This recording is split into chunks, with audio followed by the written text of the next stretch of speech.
I watch sports. I watch TV 50. And the two hottest teams in Detroit, the Red Wings and the Pistons. WKBD, your place for sports. Hi, everybody, and welcome to another session of Red Wing Yearbook. I'm Ray Lane, and tonight our yearbook moves into Chicago Stadium for Game 3 of the Stanley Cup playoffs between the Detroit Red Wings and the Chicago Blackhawks. And this place is going to be jumping in just about 30 minutes from now.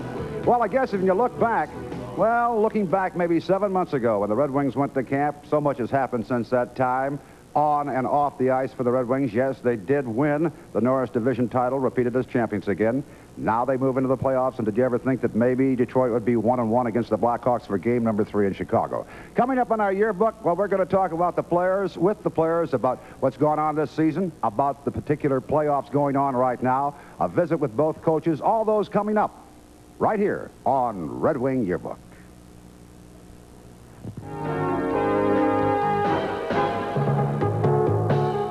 Red Wing Yearbook with Ray Lane.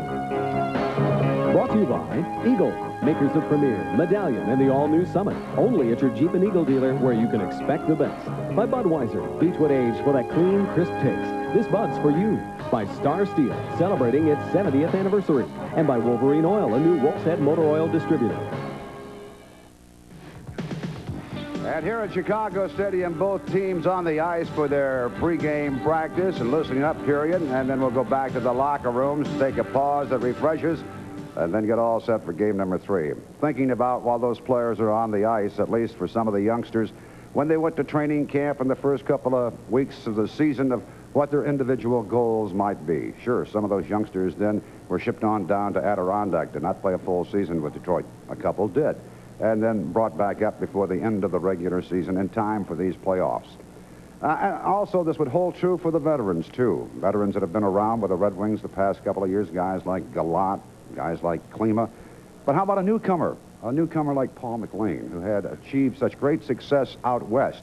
What was his anticipation coming into the season? It wasn't quite what I thought it would be. I think I anticipated clinching first place a lot earlier than we did, and the season to be a little bit along the lines of what it was last year for the team, but then nobody anticipated the problems that were here when I first came here.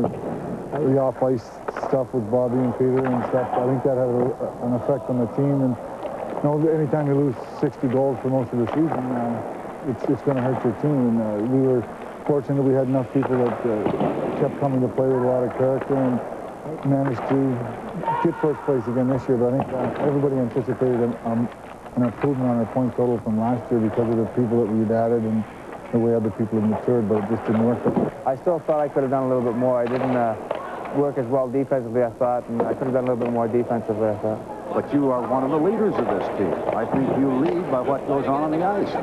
Well, Steve Eisen's a big leader, but it takes more than one guy. I mean, we got a bunch of leaders in there, and everybody just tries to work hard, and you do what you can do best, and that sets an example for other guys, and that's great. I'm pretty happy because, I came back from suspension, and I knew, what they want from me, and they told me what to do, work hard in the practice, work hard in the game, take one game at a time, and just, get ready for playoffs, too. There's a couple times over the season, or maybe even last season, where you said, hey, maybe I don't have too many friends on this team. You feel that you're part of this team now and that you got friends on this team? Yeah, after my suspension, I just got back and... Shooting pucks at him, but that's okay. So you must have a couple got friends, but I had to get my respect back from the players, and I know I'm part of this team. I'm playing here 4 years, and we got pretty good guys here, and I feel comfortable here now. Yes, he has looked very comfortable the second half of this season, and maybe will look comfortable again tonight on the ice here in Chicago. The regular season, up and down for individual players. Some of those did reach the goals, and it's been a tough year for some of the players to get through into the Norris Division and achieve that ranking of the #1 team in the division, while Chicago is battling up to that last regular season game to make the playoffs. Talking about difficult assignments, just how difficult are these playoffs for the Red Wings against the Chicago Blackhawks? So we asked some of the players, including the coach. It's going to be difficult. The other teams in the North have improved, and we haven't played a consistent hockey this season, so it's not like we have a whole lot of confidence going with us. Having the Norris division in our back pocket, that helps. But it's going to be tough. It's going to be a tough grind.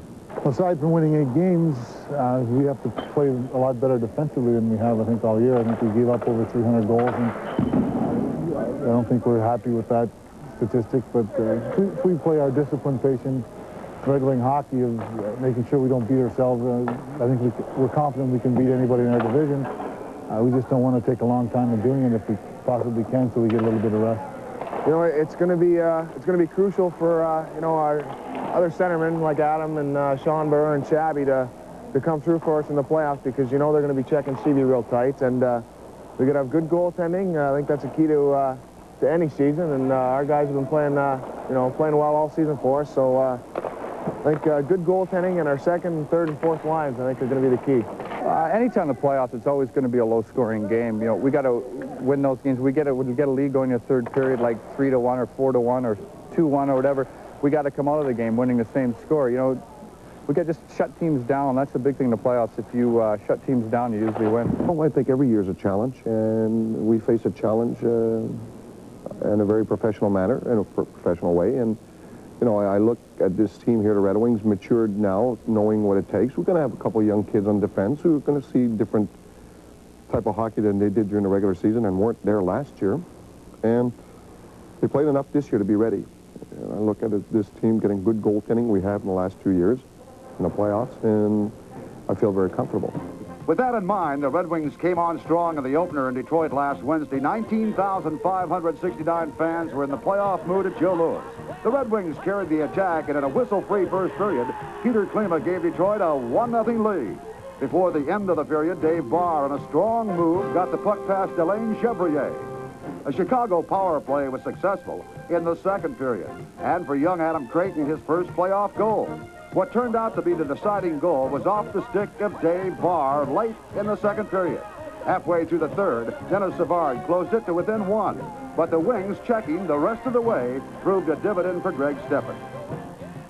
Early in Game 2, it looked as if it would be a repeat evening for the Wings. Steve Yzerman scored his first of the playoffs 6 minutes into the game. The checking by Chicago was close and stronger than in Game 1. And the goaltending of Chevrier actually kept the Chicagoans in the game. Dirk Graham, however, on a power play, down to the score at 8:49. And at the halfway mark, the speedy Savard put the Hawks in front for the first time in the series, beating Steppen.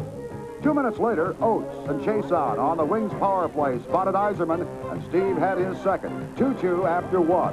In the second period, Adam Creighton broke the tie at the 5:08 mark, another power play for the Hawks. And things got worse when Chicago's Wayne Presley, shorthanded, found Steppen a victim for 2 Blackhawks. With Chevrier stopping several Wings chances, he finally succumbed in the third. Yzerman completed a hat-trick evening at the 7:01 mark. And 10 minutes later, Chason, who had played strong most of the game, tied it up at 4-all. Regulation ended that way, and the overtime was typical playoff action. The netminders making great saving efforts, but finally, 14 minutes plus into the OT, grinder and leader Dwayne Sutter got his reward, and Chicago had evened the series at 1 apiece on a 5-4 thriller. We played with a lot more intensity tonight, particularly going to the net. I thought that both goaltenders played pretty well. There were a lot of chances at both ends, and we generated more offense than we did last night. And I think it was just a matter of getting the one opportunity in the overtime and paying off. But certainly we generate a lot more offense by going to the net more assertively than we had in Game 1, and it paid off. And the loss, no disgrace as far as Jacques Demers was concerned. Yeah, I expected Chicago to come out fire, and they did. You know, there's no question. Chicago played a solid game. Playoffs, you got to get goaltending. We took the play to them. The Red Wings didn't die tonight. The Red Wings played some quality, had some quality chances, and great numerous chances in the first period. In the third, we had our chances, but in overtime, we had some great chances, and their goaltender obviously made some unbelievable saves. I think you'll agree with him. There were some tremendous saves during game number 2, not only in the regulation, but certainly in that overtime stanza 2.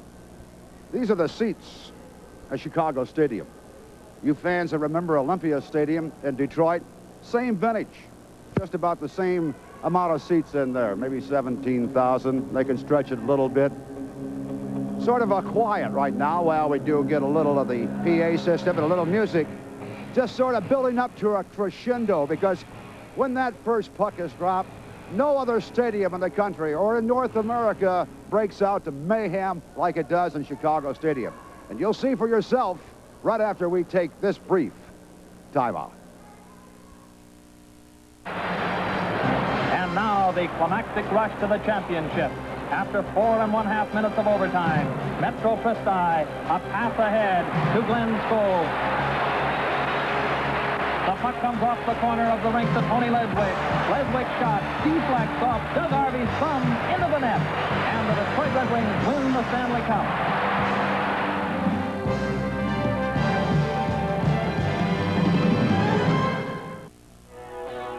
If you're a sports fan, or maybe better yet, the real devout hockey fan, you know what that regular season, like going to a game or watching it right here on TV 50. And if you're a newcomer to hockey in our area, I think just getting to one game during the season will show you exactly what the excitement is all about in this game called hockey. Sure, there's excitement during the regular season, and I guess we could use the words competitiveness and dedication, but there's another word they use when it comes to playoff time.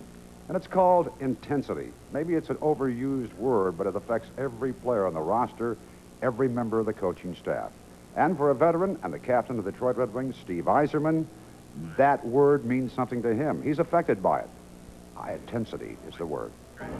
Well, just the sheer excitement of playing in the playoffs. There's a lot more attention drawn on the games. You know, the hockey world is really focused in on the playoffs, and it's a very exciting time, and it's I found it much easier for the players to play because you know, hockey's it, and that's all everyone's talking about. And it's really an exciting time and an easy time to get ready to play.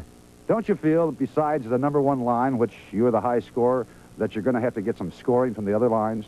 Well, yeah, you know, no question that a well-balanced team is going to be successful, and I feel we've got that. You know, I think we have 3 solid lines. You know, our line and have Adam Oates' line playing extremely well. Peter's scored 14 goals in the last 16 games, I think it was, and Adam Oates has got about 60 assists. So, and Davey Barr's got close to 30 goals, and he knows that that's a great second. You know, no, I wouldn't even call them a second line. You know, that's a good two solid lines, and then our third line is you know, it's supposed to be a checking line. Sean Burr's got 20 goals. You know, we've got a very well-balanced team, and it's not one line or anything like that. It's a very well-balanced team. When you go in the playoffs, sometimes it's not the guys that carried you all year. It's someone who comes from out of the pack to kind of fill in that void that there's from that the guy's going to be all over Stevie and Gerald and Paul. So the other lines, one of the other lines have to come through and score a couple goals. And if your third and fourth line score a couple goals,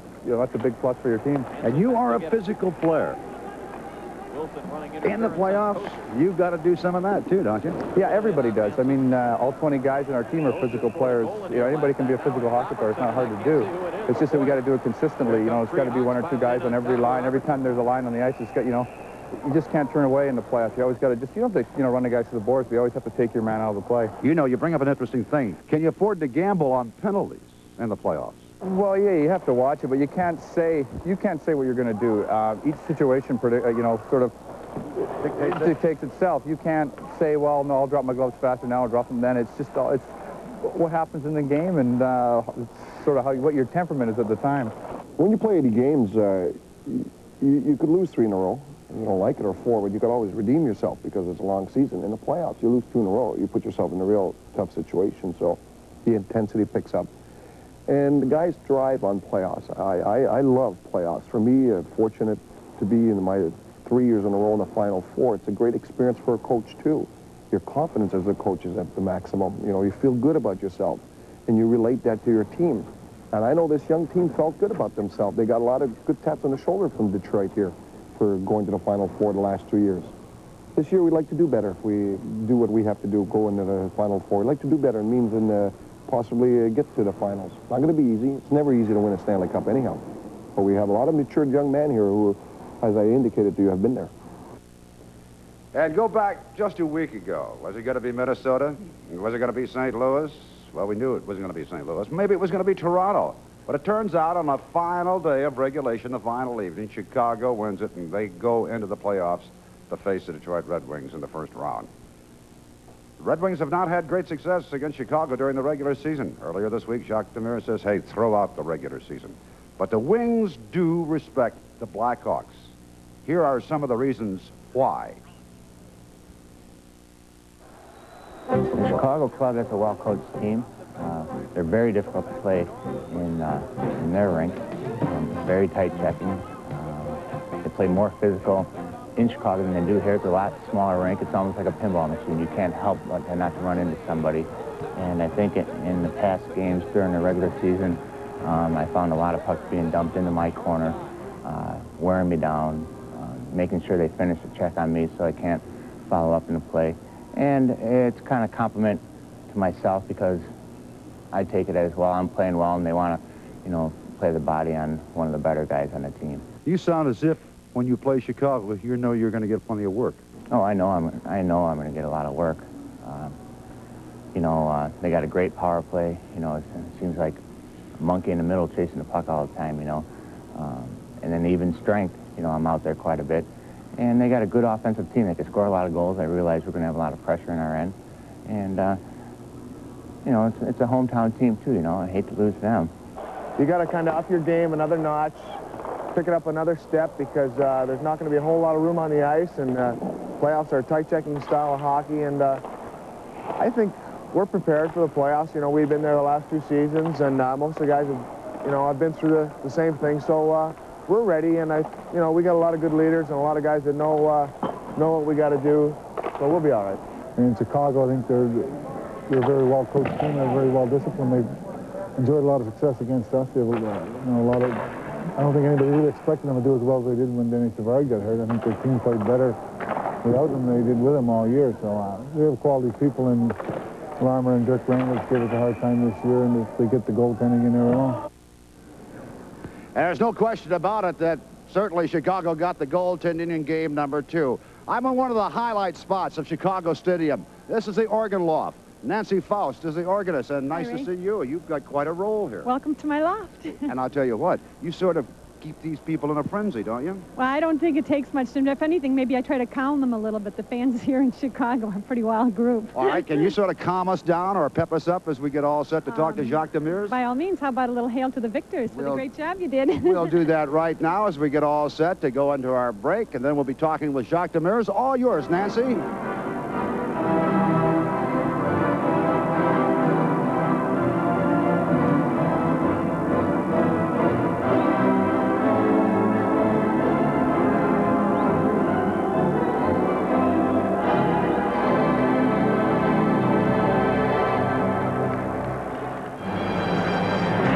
Ahead 3-1. Detroit throw up a rock-bound defense. And a great series comes to a close. For the second straight year, these colorful, well-matched teams went down to the 7th and deciding game in the Stanley Cup Final. The inevitable excitement, hand clasps, and picture-taking all prove how wonderful it feels to be a winner again.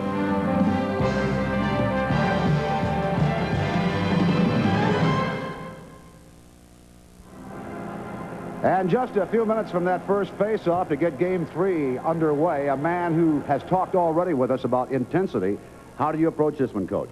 Well, the same thing with a lot of intensity, try to minimize the mistakes. We made some crucial mistakes the other night, but we also played well in a certain part of the game, particularly in overtime. We had 3 great scoring chances, and we didn't score, and we gave them the 1 chance, and they scored. So it's going to be a very intense series. I felt when the series started, Ray, that it would be a long series.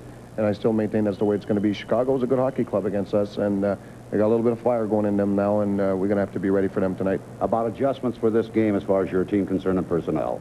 Well, we're going to play Randy McKay instead of Paul McLean. Paul's had a little difficult time lately, and I'm certainly not going to knock Paul. He's a good quality man, good family man, and he's worked hard for us, but he's not a younger man anymore, and it's been difficult for him, and we're going to use Randy McKay. Joey Kosher's not ready. Joey lost 12 pounds because of the flu, Ray, and hopefully should be ready tonight. We're going to use Glenn Hanlon, Chris King, and Adam Graves. Adam Graves is going to play on the right wing, so we feel very comfortable that we can come out and play a good, solid game here tonight. Okay, Jacques, good luck to you in game number 3. Now, let's talk about home ice and maybe the visitors' ice, and move upstairs to Dave and Mickey. Yes, indeed, Ray. You play the regular season to get home ice advantage. The Red Wings had it coming into the series. Now it goes to the Blackhawks. But Jacques Demere's team, since he has come over, Mick, are 9-7 in the playoffs on the road. It's never bothered them to have to play big games away from Joe Louis Arena. No, being the physical team that they are, Dave, they can play on the road. This stadium, of course, is a little more difficult than some others around the league. The fans are right on top of you here. They are boisterous. They take their hockey very seriously here, and they're going to be all over the Red Wings starting this game. I think it's a key point that if the Red Wings can get ahead, this crowd will turn on the Blackhawks and get them in your favor, so you can use them in both directions. A lead is important. Red Wings looking to go up 2-1 in the series. Let's go back to Ray Lane.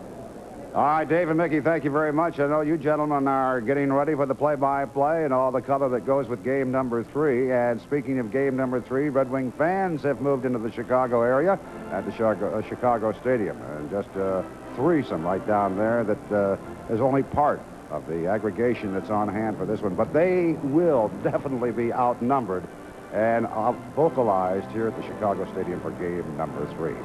Well, we hope that you enjoyed our program tonight on Red Wing Yearbook. We would like to thank everybody that participated, and including our Chicago crew here for all their outstanding work. The face-off is just moments away. Don't go away, and we'll be back with all the action in just a moment. Until then, so long, everybody.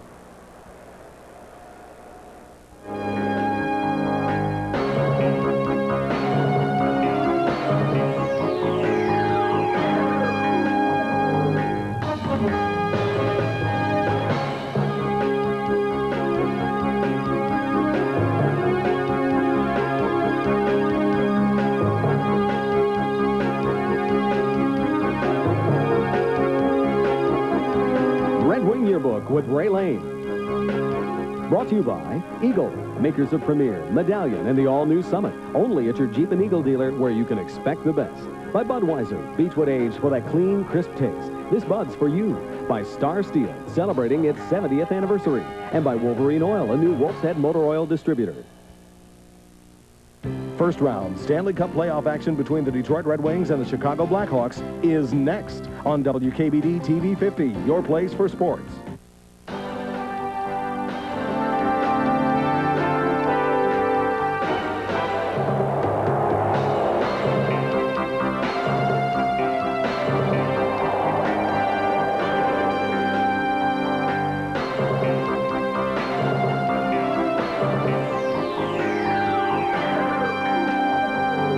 Red Wing Hockey, brought to you by Bud Light. Everything else is just a light. By Eagle, makers of Premier, Medallion, and the all-new Summit. Only at your Jeep and Eagle dealer where you can expect the best. By Little Caesars, where you always get 2 great pizzas at 1 low price, with 200 Metro locations to serve you. By your neighborhood independent auto value store. By the Michigan Lottery. Somebody's going to win, why not you? And by Pepsi, the choice of a new generation.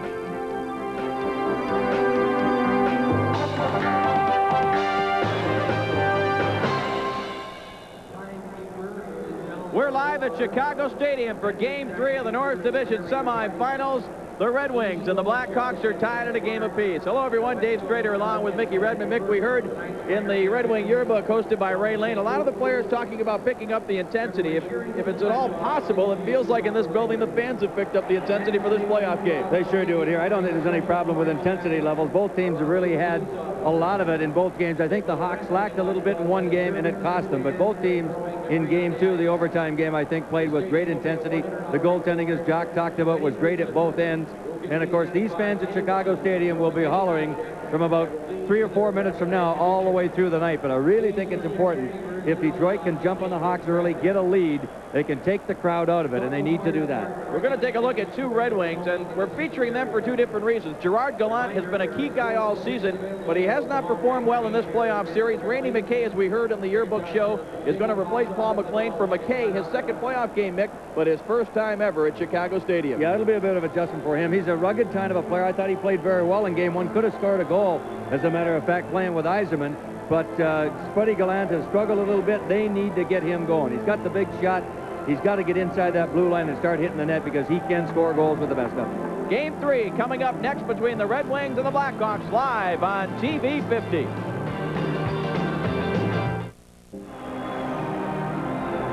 Back at Chicago Stadium, Dave Spader along with Mickey Redmond and Ray Lane as you look at the long climb up the steps from the locker room, the visitors' locker room here at Chicago Stadium. Glenn Hanlon leading the rest of the Red Wings. And Mick, it's got to be a tough moment. We talked about Randy McKay at the top of the telecast, his first time in this building playing a game. And we'll talk more about Randy McKay in a moment as you look at a guy who won't be nervous because he's used to this kind of stuff. Glenn Hanlon starting in the nets. His first appearance in this series, and no surprise that Mike Keenan comes right back with Alain Chevrier, who, Mick, at least in that first period of game number 2, when the Red Wings had a 19-9 shot advantage, certainly was the difference in keeping that a 2-2 score. Without question, and he's a guy they've got to get to early. I think they've got to try to get the puck up on him. He is not a big man. He likes to crouch, and they can score high. I talked to Glenn Hanlon about 2 hours ago. He was out in the hallway down by the dressing room as these fans begin to rise on their feet in anticipation of the anthem here. But Hanlon said to me, it does not bother me. This rink is not any different to me than any others, even though the boards are a little bit egg-shaped in the corners. He said it's just that the crowd is into it and you have to block it out. But as far as I'm concerned, it's like any other rink. Hanlon is used to playing on the road. He's played a lot of road games for Jacques Demers in the past couple of years, and he's played very well. Of course, this is the first time for the Blackhawks in this building since Sunday night when they got to the playoffs by winning in overtime. And the fans, I think, cheering as much in appreciation for that effort last Sunday night as for the 1-1 standing in this series. Right now, the national anthem.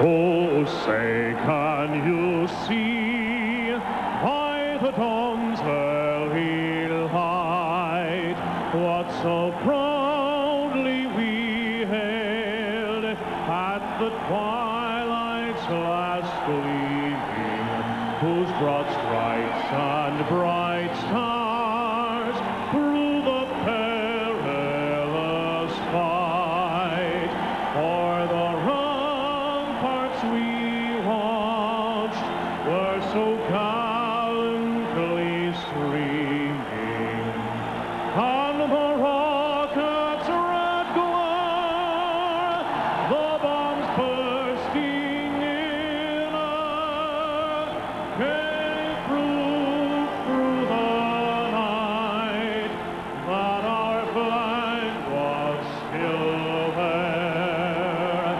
Oh, say does that star-spangled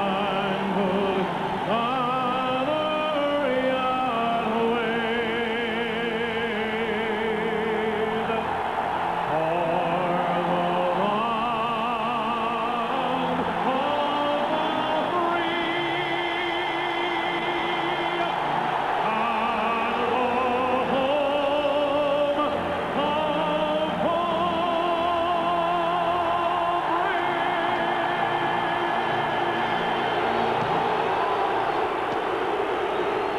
Well, as Ray Lane said it in the pregame show, Mick, like no other stadium in North America will you get that kind of feeling and sound and noise during the national anthem as you look at Terry Gregson, who will officiate the game tonight along with the linesman Jerry Bateman and Gord Rossiker. It is of ultimate importance that you do not let the Blackhawks off to a raging start in this building. They've got number 18 Savard out there, who's had great playoff stats over the years, 84 points in 65 games. He's got 11 points in 9 games against the Red Wings over the years. He will be flying right out of the gate, and he was a different Savard in Game 2 than he was in Game 1. He's out there between Larmer and Graham, Yzerman between Dill and Galat to start off Game 3. All other series in the National Hockey League also resuming tonight, and we'll keep you updated on what's happening around the National Hockey League playoffs. As Savard wins the draw to start the contest, Manson to Wilson, plays it ahead. It's blocked by Chason, back across the Chicago line. Fox Larmer played at center ice. Yzerman lifts it ahead, and let's see, we got a penalty here, at least one. It'll be Jimmy Nill, I think, right out of the gate. Or is it Wilson? Only one penalty. I think it's going to be Nill. Nill and Wilson kind of had a hold of each other. Yeah.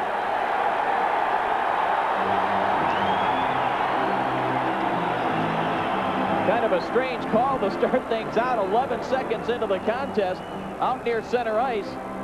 Nill and Wilson were kind of jostling with each other.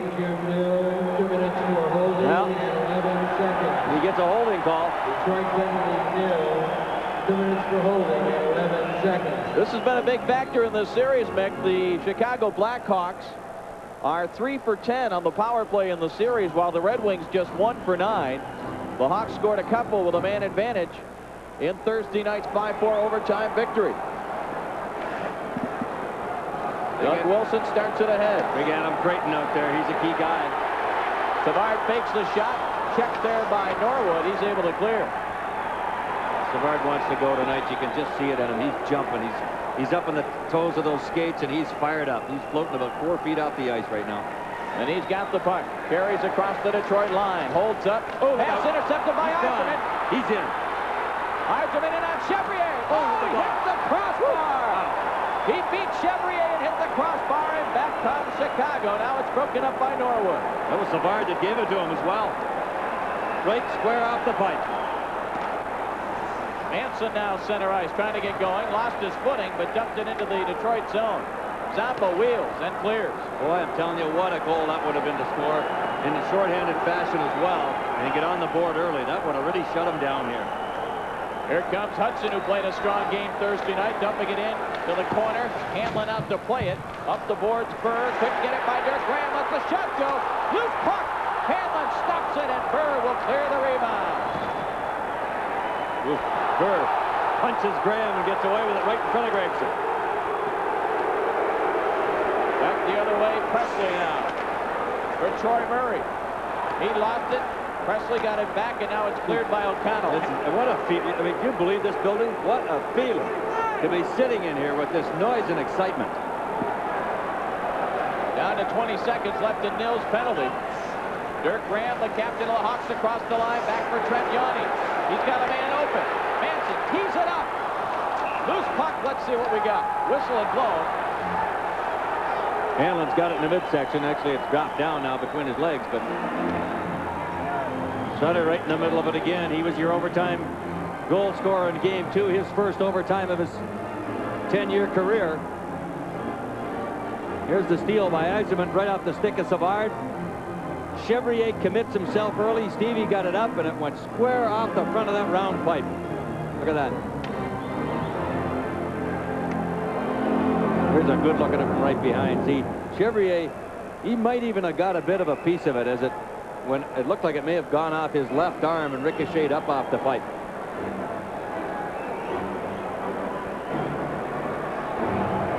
Good handling at the other end. The Hawks not too dangerous on the power play. I don't know where that shot by Hudson went to. We got a delay here, handling with some equipment problems to his mask. Only 11 seconds left in the nail penalty. And while Glenn gets a fix on that helmet and mask, we'll take a break. Be back in a moment.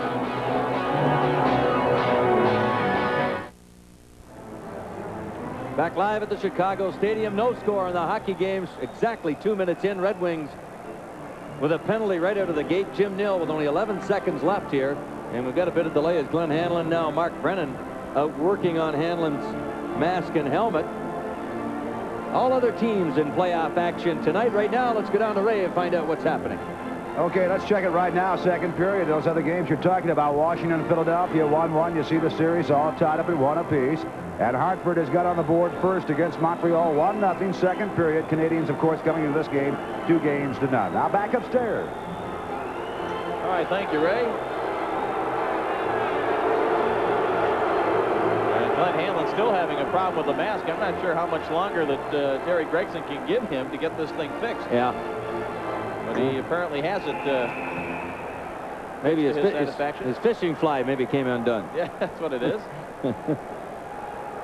You look at that record with the Red Wings in the playoffs: 3 shutouts, a 9-5 1-loss mark, 2.34 goals against. Hanlon was in goal here at the Chicago Stadium approximately 2 years ago when Sean Burr scored that overtime goal when they swept the Hawks 4 straight.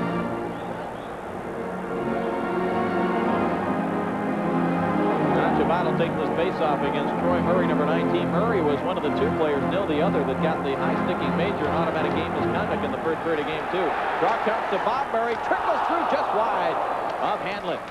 Here's Troy Murray to the point for Yanni. Sends it across. Bob Murray tees it up again.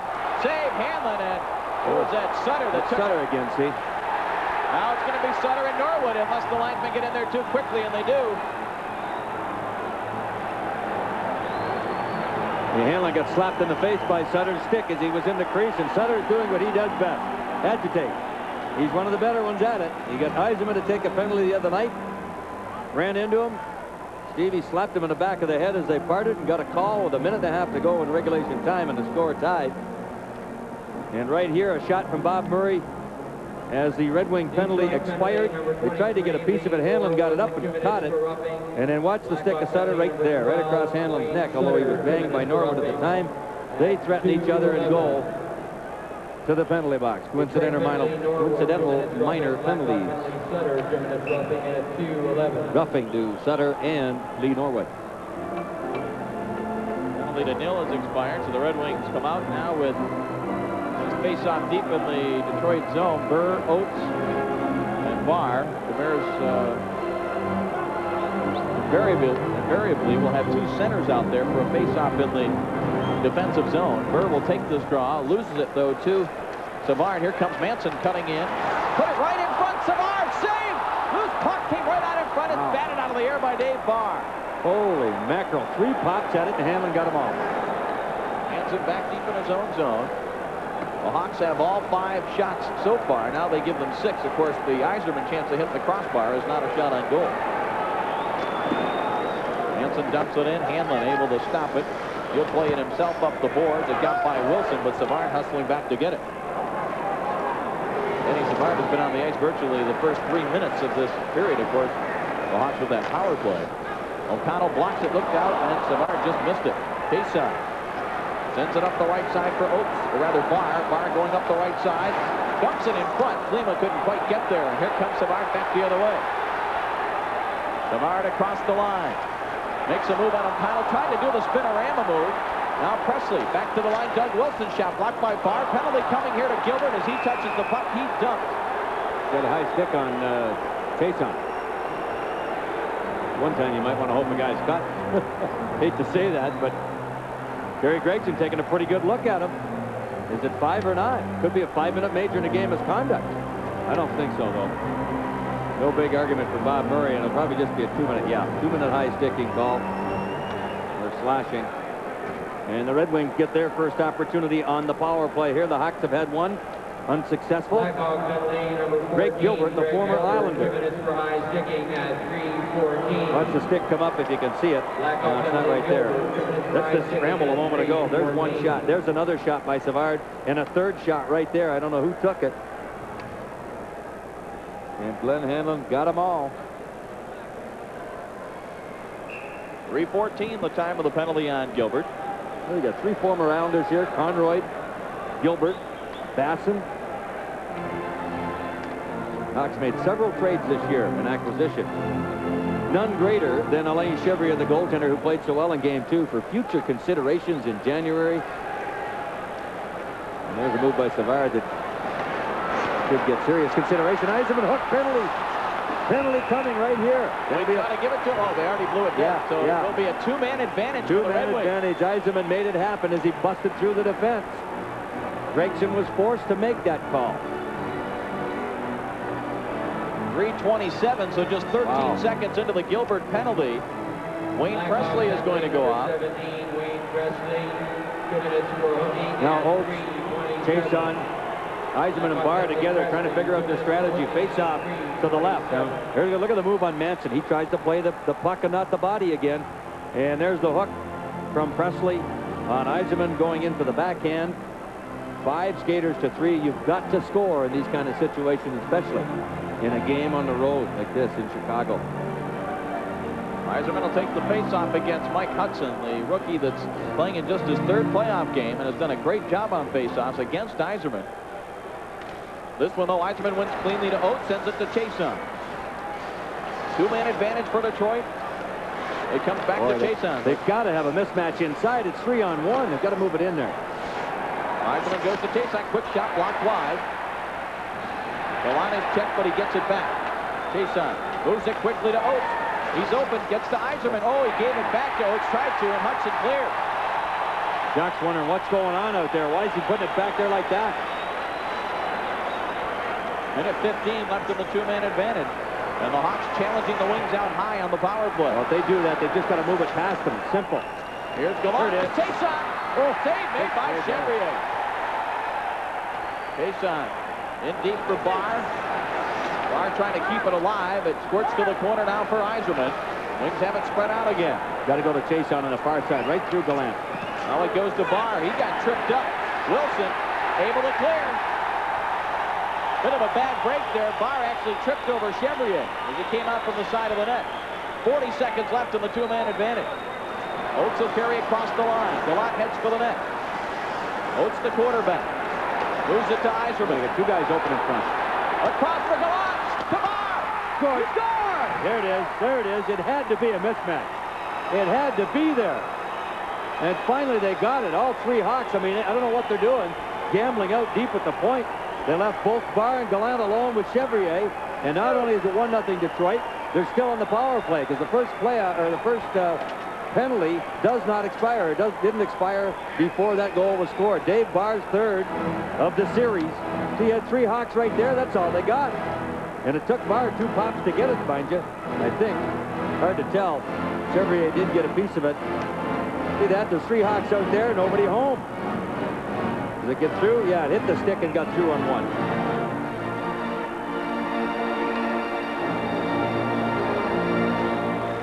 Still 40 seconds left now, and the penalty to Presley. And the Red Wings draw first blood. They lead it 1-0. Tayson drives it off the corner boards, and it's cleared right back out of there by Hudson. Quick pass, though, Norwood to Klima. Tayson gives it off to Norwood again, center ice. Slapped away from him by Hudson, as again the Hawks continue to pressure the man with the puck while the Wings have the power play. Pass goes to Yzerman. Pass in the head for Klima. Just hooked there by Hudson. Back it goes to the corner. Yzerman has it. 9 seconds left on the power play. Klima goes back to the point for Tayson. Lets the shot go, and he put it right off the shin pad of Hudson, and it bounced all the way back the other way. Presley out of the box, but the Red Wings got the one goal they needed with the two-man advantage. Yzerman across the line. Dumps it in wide. Chevrier leaves it there for Bob McGill.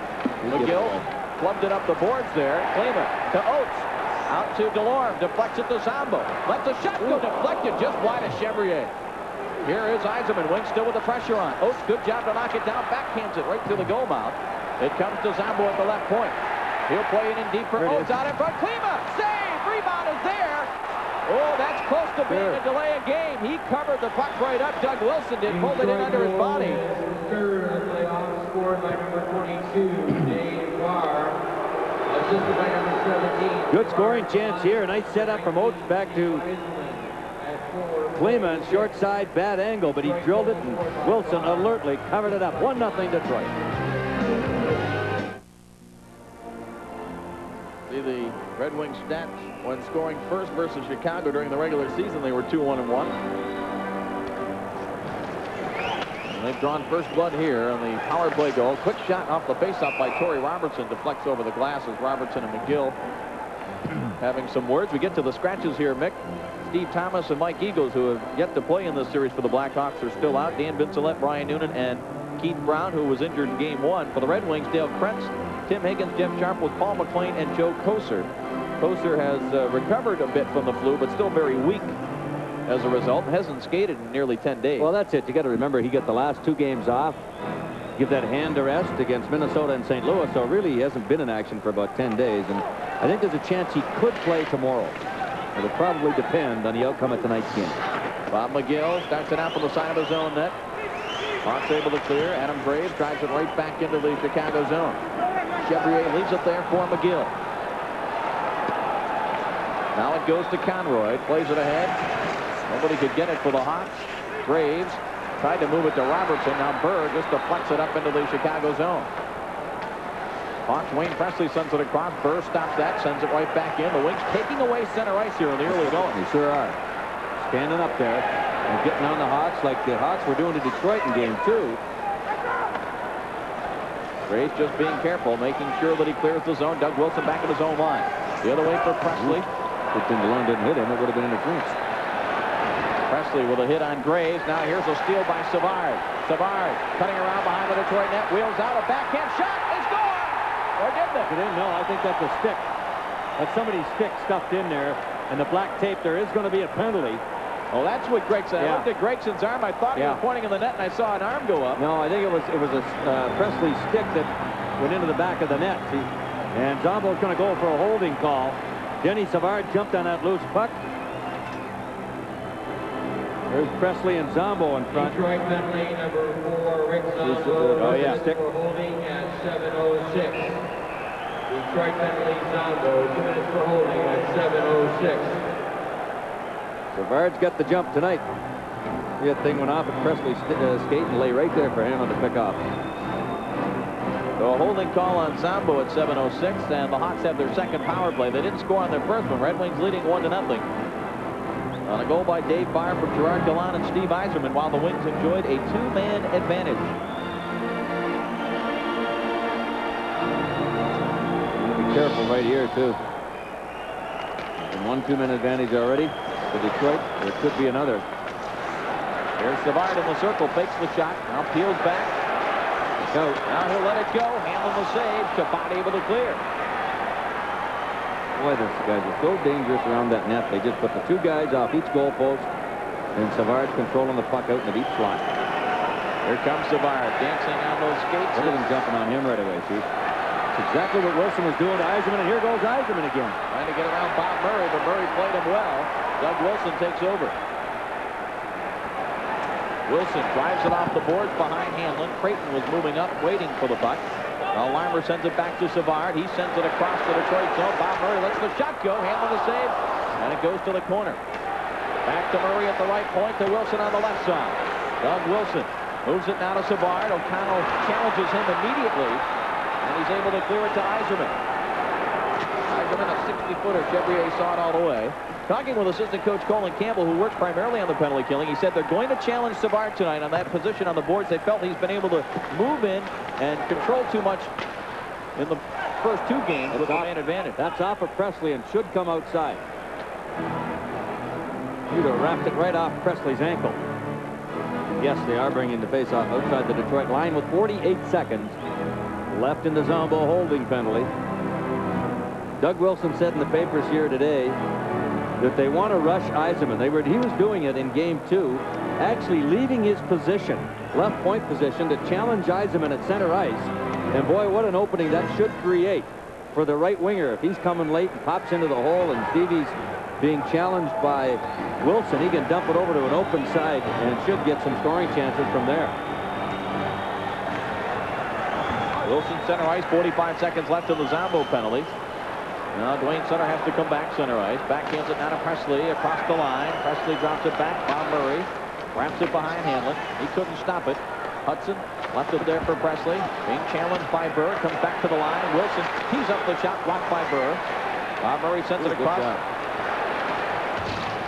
Wilson had it knocked away by Huda. Couldn't get it by Presley. Presley top of the circle. Tries to send it across. Now he does. Picked up. Fired wide by Hudson. What a chance he had. Wilson sends it across for Bob Murray. Shovels it to the corner. Dwayne Sutter checked there. Hawks failed to get it in front. Chason plays it around. It goes to Wilson. Into the circle for Presley. He lost it. Boy, he took a slash on the arm as Zombo comes out. Presley took a slash on that left arm. It'll be icing here as Bob Murray touches up. 10:46 to go in the first period of Game 3. And the Wings lead this one 1-0. You're watching Red Wing playoff action here on WKVD TV 50, your place for sports in Detroit. Right in the same building where the Pistons did it to the Bulls last night here on TV 50, and the Red Wings hoping to do it to the Hawks. Last night's basketball game as physical as many hockey games with Isaiah and Cartwright. Yeah, Isaiah broke his hand in that fight and may be gone till playoff time with Cartwright. And that is another icing call, and we'll take a look at that altercation apparently between Isaiah Thomas and Bill Cartwright during the intermission, as well as have a visit with Denny Savard along with Ray Lane. Van Dorp and McKay eyeing each other and having words.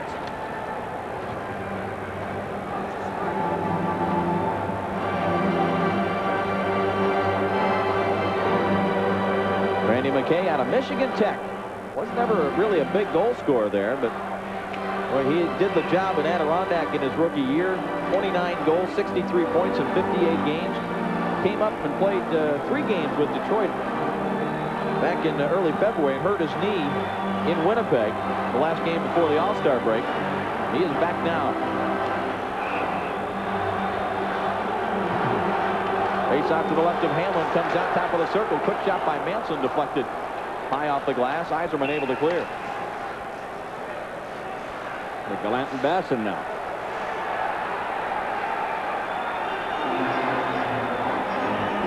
Can't hear the whistles hardly at all down there with this loud crowd. It looks like Basson and Gallant will get a bit of a cool-off time here. We'll go to break. Be back after this. With the split of the first 2 games in Detroit, we know we've got a 5-game series on our hand. We'll have all the action for you here at Chicago Stadium tomorrow beginning at 8:30 and live from the Joe Louis Arena for Game 5 on Tuesday night at 7:30 right here on TV 50. Face-off just outside the Detroit line. Doug Wilson across for Manson. Dumps it in wide of Hamlin. O'Connell the first one on it. Yzerman between McKay and Torrey Robertson right now. Sean Burr probably will come out to replace Yzerman, who was out there to take the face-off. O'Connell starts it ahead. Deflected by Robertson. Right in on Chevrier. Chevrier waits. Now backhands it up the boards. Yzerman and Dirk Graham come together. The puck squirts loose, taken by Manson. Manson behind his own net. Darts it out the other way. Gets it up quickly for Graham. That hit O'Connell and forced the play offside. Let's go downstairs to Ray Lane. All right, let's check the out-of-town scoreboard for you right now. That game underway in a second period at Vancouver. And Calgary and Vancouver with no score, all tied up in the series. 3rd game tonight. Edmonton taking that 2-1 lead now over Los Angeles late in the first period in that one. And Hartford now registered the 2nd goal. 2-0 over the Canadiens, still in the 2nd period. They need to win badly. Boston 1-0 over Buffalo in the 2nd. Now for the face-off after the 1-1 tie between Washington and Philadelphia. Thank you, Ray. Boston finally got the monkey off their back, winning Game 2 against Buffalo after the Sabres had dominated the Bruins in the regular season. Ooh. Hudson touched that just ahead of McKay for the icing call. 9.5 remaining first period. Red Wings up 1-0. Back in Chicago Stadium with 9:35 remaining in the first period. Face off to the left of Glenn Hanlon, who has faced 8 shots. The Red Wings have registered 4, of the Wings leading 1-0. On the power play goal by Dave Barr. Here's Manson moving to the corner. Dumps it behind Hanlon. Hudson giving chase. Shabbat checking him. Now Shabbat sends it out the other way. Torrey Robertson is there. He waits, and now he dumps it up the left wing side. Wayne Sutter and Zombo. Now Shabbat left the puck there. Yzerman missed it. Shabbat drops it back now for Zombo. Zombo up the boards, able to clear it past Sutter. Here's Bob Murray, the veteran. Seeing much more ice time here in the playoffs than he saw in the regular season. He spent a lot of that. Got to be interference. Yep, penalty coming about it. I was going to call it charging. Dirk Graham on Torrey Robertson. And Graham really did take a running head start at him and left his feet and piled into him. Good restraint on the part of Torrey Robertson, who during the overtime the other night when the Hawks got a penalty was kind of in the mood to keep things going, and had to have some teammates pull him away. Charging or interference, because Robertson never did touch the puck. So Graham goes for charging, and the Red Wings get their 2nd power play opportunity. 8:58 to go, first period, 1-0 Detroit. On a goal by Dave Barr, his 3rd of the series during a 2-man advantage early in the hockey game. They concerned Mike Keenan. Mike has not hidden his feelings about his confidence playing against the Red Wings. He really felt that they could beat the Red Wings without a whole lot of a problem. And those are a good team, but did we handle them all year? He said, we're looking forward to playing them. We can beat them. With Gallant in the penalty box serving his 2-minute minor. Klima out there to start the power play. And he has the puck now from Oates. Oates gets it back. Chason. Shot was blocked. Chason moves it to Yzerman in front for Klima. Backhands it wide of the goal. Hudson starts it back now. Mike Hudson from center ice off the end of the glove of Hanlon. Eiserman got back and left it there now for Oates, who starts it ahead. And hurry, they got Presley caught.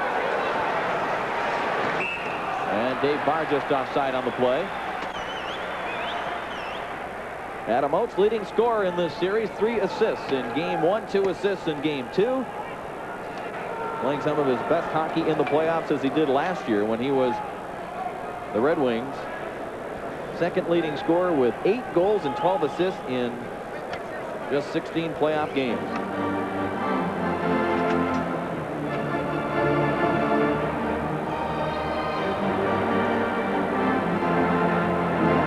Alcalana's back out there, but he replaces Barr, so Klima will stay out there. Eiserman won the draw from Larmer. Oates back at his own blue line. Again, Presley right on him. Hawks not giving the Wings a chance to wind up, but here is Klima now with a full head of steam. Gets it across the line. Gallant picks it up, takes it to the corner. Back off the boards, Klima. His pass just tipped away by Presley. Now it goes to Oates. Back for Chason. 1 minute left in the Dirk Graham penalty. Chason tried to drive it ahead. It was deflected. Manson now has plenty of time. Goes up the boards with it. And it's all the way down behind Hanlon. The high stick touched by Oates. He argues with Gregson. Didn't think it was up there. Boy, I didn't think it was either. No, it didn't look like it from here. Larry Kasiba had a note from him. He works at Joe Louis Arena up in the press box at home games. Is in Palm Springs with his film crew, and they've taken time out from their filming to tune in and watch the Red Wings. Imagine a little warmer out there than it is here. Yes. Well, not a bad day in Chicago. 40, 45 degrees, but a chance of snow here tonight. Yeah, awfully cold around the 5:30 time here at Chicago. Speaking of video, we've got a highlight video to sell you. The highlights of the 88-89 season. We have operators on duty right now at the Joe Louis Arena. Call 567-7500. Of course, the final chapters of this story yet to be written, but we'll feature everything. The on-ice successes and the off-ice problems in the Red Wings highlight video from 88-89. 567-7500. Your Discover, Visa, or MasterCard will be accepted. Specify VHS or Beta format. Steve Eiserman, who had the first great chance of this game on a shorthanded breakaway that rang off the crossbar. 40 seconds left in the power play, and O'Connell plays it in wide of Chevrier. Gallant with a hit on Conroy. Eiserman digs it loose out to the left point. Norwood to O'Connell. Back to Norwood. Tees it up. Lets the shot go just wide of the net. O'Connell again. And what do we have here? Interference to McKay, I think. Yeah. Detroit penalty, that'll equalize things. McKay's going to go for interfering the goaltender Chevrier, as he was right in front of the crease, hooked up in front of Alain Chevrier. And only 24 seconds left in the Graham penalty, which will mean a Hawk power play in just 24 seconds. Detroit penalty, number 25, Brandon McKay, 2 minutes for interference at 12:38. Detroit penalty, McKay, 2 minutes for interference. Look at McKay. He's in behind Chevrier there. Comes out in front. Can't really tell whether the intent was there or not with that replay. Got his foot hooked up with Alain Chevrier's left pad. I was down in the Chicago dressing room after the game Thursday night, and the crowd of reporters around Chevrier and talking about the fact that he hadn't played in a playoff game before game 1 and all the pressure of game 2, keeping his team in the game with the 19 shots against. And he gave a very short, very simple answer. He said, hey, that's my job. I'm supposed to stop the puck, and I'm supposed to make the big save. But he has played well in his first playoff action. Center ice, Johnny sends it back for Troy Murray. Lets a shot go. Hanlon. First time it seems in quite a while that he's had to make a save. Dirk Graham will come out in just a couple of seconds, and the Hawks will have their third power play. 1-0 Red Wings leading on a power play goal by Dave Barr. Hanlon plays it up the board. Shabbat, I think, got enough of it just to get it outside the line. Larmer drives it in behind Hanlon. Good job to stop it. He'll leave it there for Zombo. Zombo plays it up the glass, and he clears it on the way down the ice. Minute 15 left in the McKay penalty. 6:35 left in the first period. Winner of this game takes a 2-1 lead into tomorrow night's game right back here at Chicago Stadium. And the play offside Now, WKBD TV 50, 104 WOMC Radio and Uniglobe Travel are going to send 2 lucky winners and their guests to an away game during the second round of the playoffs. To enter, just send a postcard to WOMC Radio Detroit 48220, and you may be seeing the Red Wings live in the second round of the playoffs. Minute 7. Kay's penalty. Shabbat and Nil, the penalty killers, along with Chason and Zambo. The second power play unit out there right now for Mike Keenan's club. Hudson between Presley and Graham. Wilson and Bob Murray on the point. Chason drives it up the boards. Good job by Hudson to hold it in. Now Shabbat challenges him, and it's driven out of there by Chason. Chevrier back to play it now for Doug Wilson. Wings changing up. Hawks on the move. Pass goes to Hudson. Leaves it for the late man. Ooh. Good play by Barr. He's away up the left side. He's also got Burr with him. Drops it back. Throw the drive, and he missed it just wide on the stick side of Chevrier. And Graham pushes it ahead for Presley. 35 seconds left in the power play. Presley dumps it to the corner. Hanlon comes out to play it quickly. Chason couldn't get it by Presley. Now Hudson centering pass. Good play. O'Connell to get a stick on that. And Burr able to clear. Presley, look out. Graham was open at the blue line for a moment, and O'Connell. Wow. You hear these guys behind us? Very, very eloquently speaking to Bob Murray out there about not pinching up. You're really giving it to him. Oh, a penalty coming to O'Connell. I think he's going to get the cross-checking call. And just as the penalty to McKay has expired, another Red Wing goes in. Power play, Chicago win. We return. It's obvious Terry Gregson has laid the message down to the players that if you do get your sticks up, I'm going to call it. O'Connell caught Basson in the middle of the chest. The stick followed on up, and he caught him on the right ear. Yeah.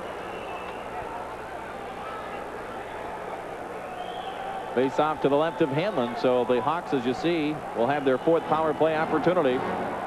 The Mayor's not happy about it. You can see O'Connell got him like in the middle of the arm, and as you say, on the chest a little bit, but the replay showed that the stick did slide up and catch Basson in the side of the head. You know, that's okay as long as he's consistent with it. Here comes Savard. Has Creighton cutting for the net. Creighton takes it in the corner. Now goes to Larmer. Larmer up the boards. Bob Murray sends it back. Deflected by Larmer. Hanlon able to clear it back up the boards. Jim Nill will sweep it out center ice. 4:55 left in the first period. And what do we got now? More penalties. They're going to be at least Chicago. They have the puck.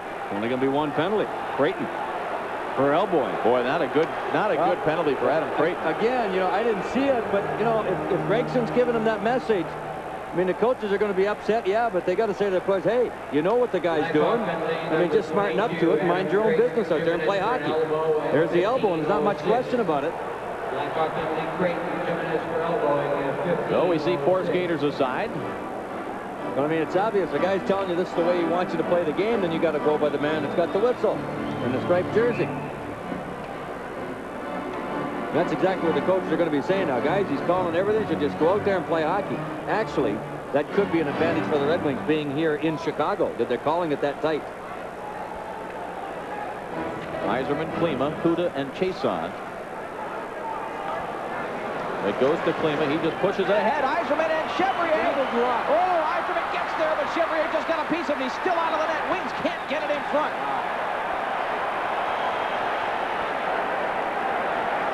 Hanson's pass broken up by Yzerman. He tried to hit Klima, who was spun around. Here is Larmer now on the right wing for Troy Murray. He's checked by Klima. Chason gives it to Yzerman. One-on-one against Doug Wilson. Yzerman pulls up. Held in by Huda. Sends it back in behind Chevrier. Chevrier will stop it there for Manson.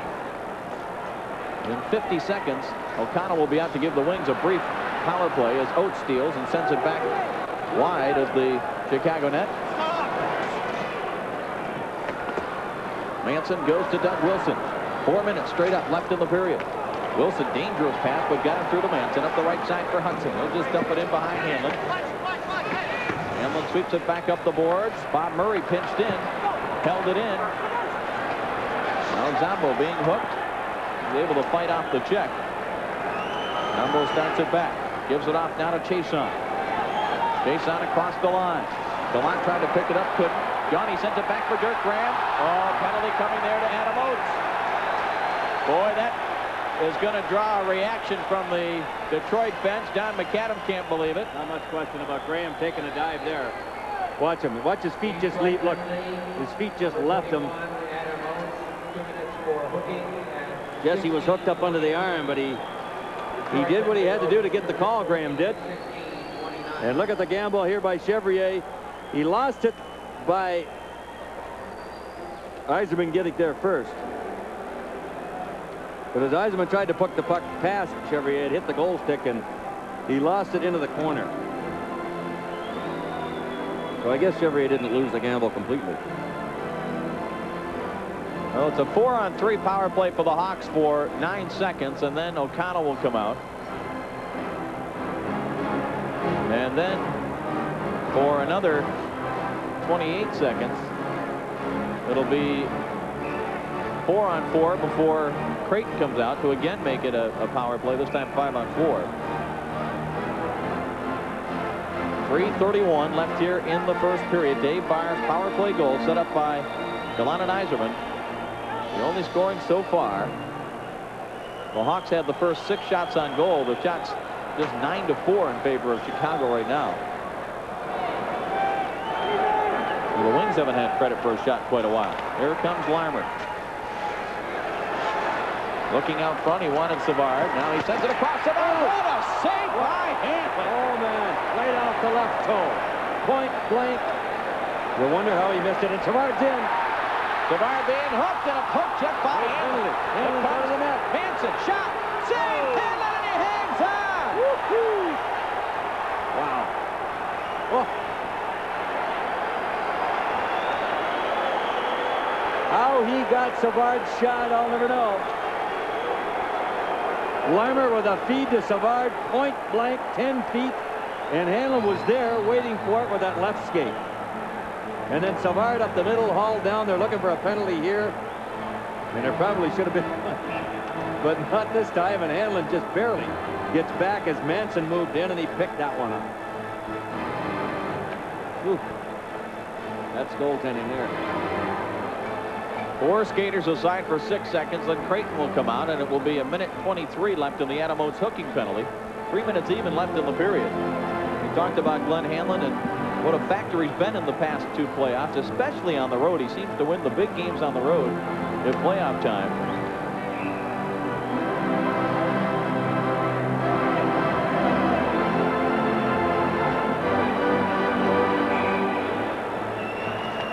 Face-off controlled by Shabbat.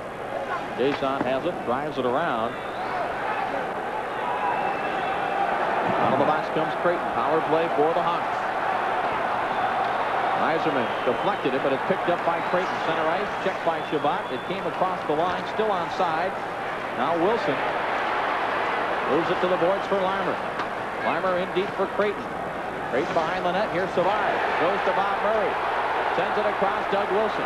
Back to Murray. Lets the shot go. Broke his stick. Shattered the stick. Chason will chase it down for the Wings, and he'll... The high stick. You call it, yeah. Gerard Pateman, Jerry Pateman, the linesman called it, and that'll bring the face-off all the way down to the Chicago zone in a penalty or in a power play situation. Bob Murray just can't get anything to go for him right. These fans are on him here at the stadium, and look at this. Gets one opportunity to blow one at the net. Don't you know it, the stick snaps in about 4 pieces. There's the high stick by Wilson. Face-off way down in front of Chevrier now. With 50 seconds left in the penalty.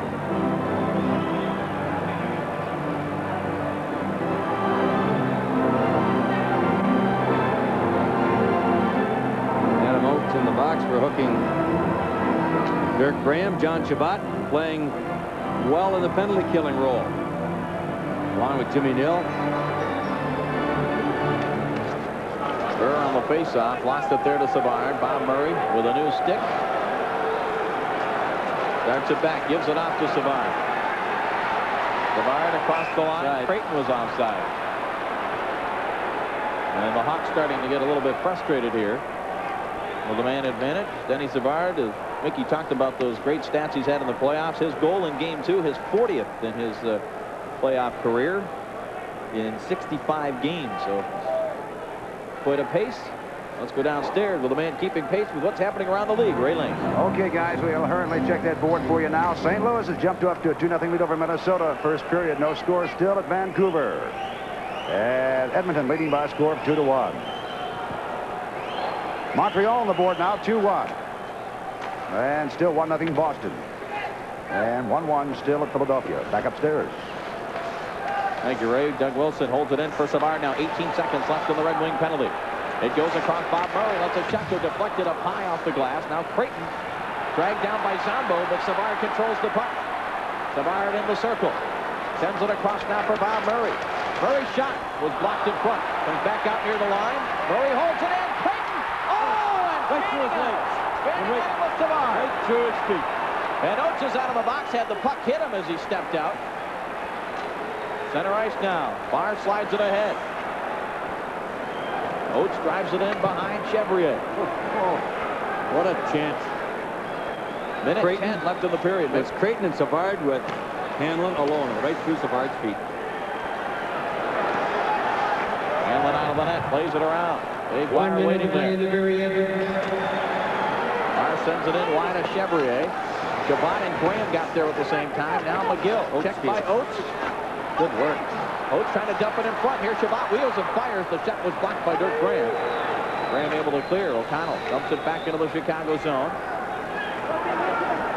Let's get back outside. Bob McGill plays it off the board.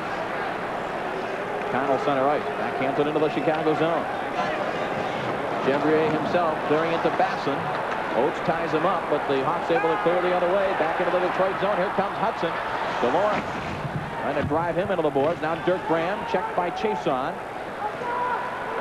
Now Barr able to clear it back the other way. 15 seconds left in the period. Manson in his own zone now for Trent Yawney. Yawney across the red line. Drives it in wide of Hanlon. Hanlon stops it there for Zombo. He'll play it around, and that'll do it for the period. As the siren goes here at Chicago Stadium, the Red Wings did for the first 20 minutes what they set out to do. Shut down the Hawks, try to keep the crowd out of the game, and they got the only goal on a power play by Dave Barr. Denny Savard will be Ray Lane's guest in our first intermission when we return.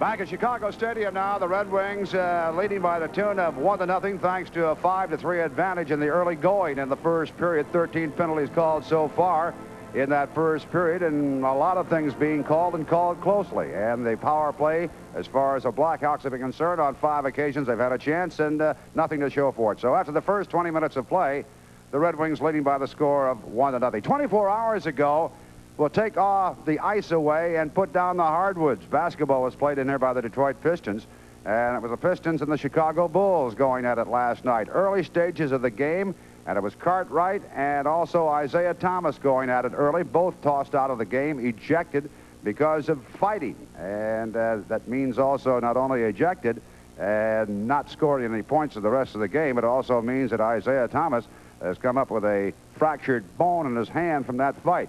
Cartwright looked as if he might have certainly the height advantage. There was no doubt about that. But coming out of the short end as far as loss and coming down to the tail end of the regular season, Isaiah Thomas. This was the conflict that occurred right here in this same house last night. The elbows were flying underneath. Cartwright going to the basket. And Isaiah reaches in, made a little contact, then picks up an elbow from Cartwright, goes to the hardwoods and regains his balance, and the battle began. And Isaiah will try to get back up and do it again. Let's try to lay some knuckles on him. But one of those pokes hurt him. Not only hurt the team, but has put Thomas out of action. And questionably how long, we do not know at the present time from here in Chicago. But the result of that fight, Isaiah not only tossed out of the game, but the fractured hand. And so that was what was happening 24 hours ago here at Chicago Stadium. Right now, 1-0 Detroit leading. Let's check out the out-of-town scores for you as they resurface the ice at Chicago Stadium. Minnesota catching fire tonight in the first period, already taking that 3-0 lead. That series 2-0. Calgary has got on the board now in the second period, leading the Canucks 1-0. Coming into the game, that series tied up at 1 game apiece. Edmonton with a couple of goals and leading Los Angeles late in the first period, 2-0. Hartford got off to a 2-0 lead. Montreal has picked up a goal now. The Canadians start this one 2-0, and it's Hartford now leading 2-1 in the contest second period. Boston standing up for that goal they got in the first period, 1-0 over Buffalo. They come into that game tonight. The series tied at 1 game apiece. And Philadelphia and Washington in the third period now, tied up at 2-2. That series at 1-1. And Pittsburgh now leading the Rangers 2-1, a late start first period, and the Penguins leading the series 2-0. A little while ago, Joey Kosher, who is not dressed for this game, and down with the flu. At least 12 pounds. And he says, I'm really trying to take a lot of food intake the last couple of days to get my strength back. But he says it's going to take more than just the food, but getting some ice time and practicing. He did go through the pregame skate today and also the pregame warm-up, but not dressed for this game, as Dave and Mickey told you. But during the warm-up, it was skating around tonight. A guy by the name of Wayne Van Dort went by him and said, hey, when do you want to go? Van Dort thinking that that Joey was going to be in the game tonight. Joey didn't know what he meant right away. Came back around a second time after skating around and said, hey, I'm not playing. The Chicago Blackhawks thinking that Joey's out of action, not because of the flu, because he has a broken bone in his hand. Not true. It's the flu. And we'll be back with more of our in-between period activity, as one of our guests is not here yet. And we'll see if he does show up, but right now, this brief timeout. You're watching first-round Stanley Cup playoff action between the Detroit Red Wings and the Chicago Blackhawks on WKBD TV 50, your place for sports. Back live at Chicago Stadium, where, as you see, the Red Wings lead the Blackhawks 1-0 at the end of first period of Game 3. The winner of this game, of course, taking a 2-1 lead in the series into Game 4, which will be back here tomorrow night live on TV 50 at 8:30. The only goal of the hockey game came while the Red Wings had a two-man advantage. We'll have a look at it here. Dave Barr, the recipient of a pass from Gerard Gallant. For about the first minute and 10 seconds, the Hawks tried to put 3 men up. I don't know why they were doing that. They left the front of the net all alone, and finally the Red Wings were able to take advantage of it, and there was nobody home. Look at the 3 Hawks up there. They're way, way up too high. At least one of them for sure has got to stay back. They didn't play the diamond very well. They left Gallant and Barr all alone, and Gallant fed Barr perfectly across the front of Chevrier, and he just stuffed it, although Chevrier got a piece of it.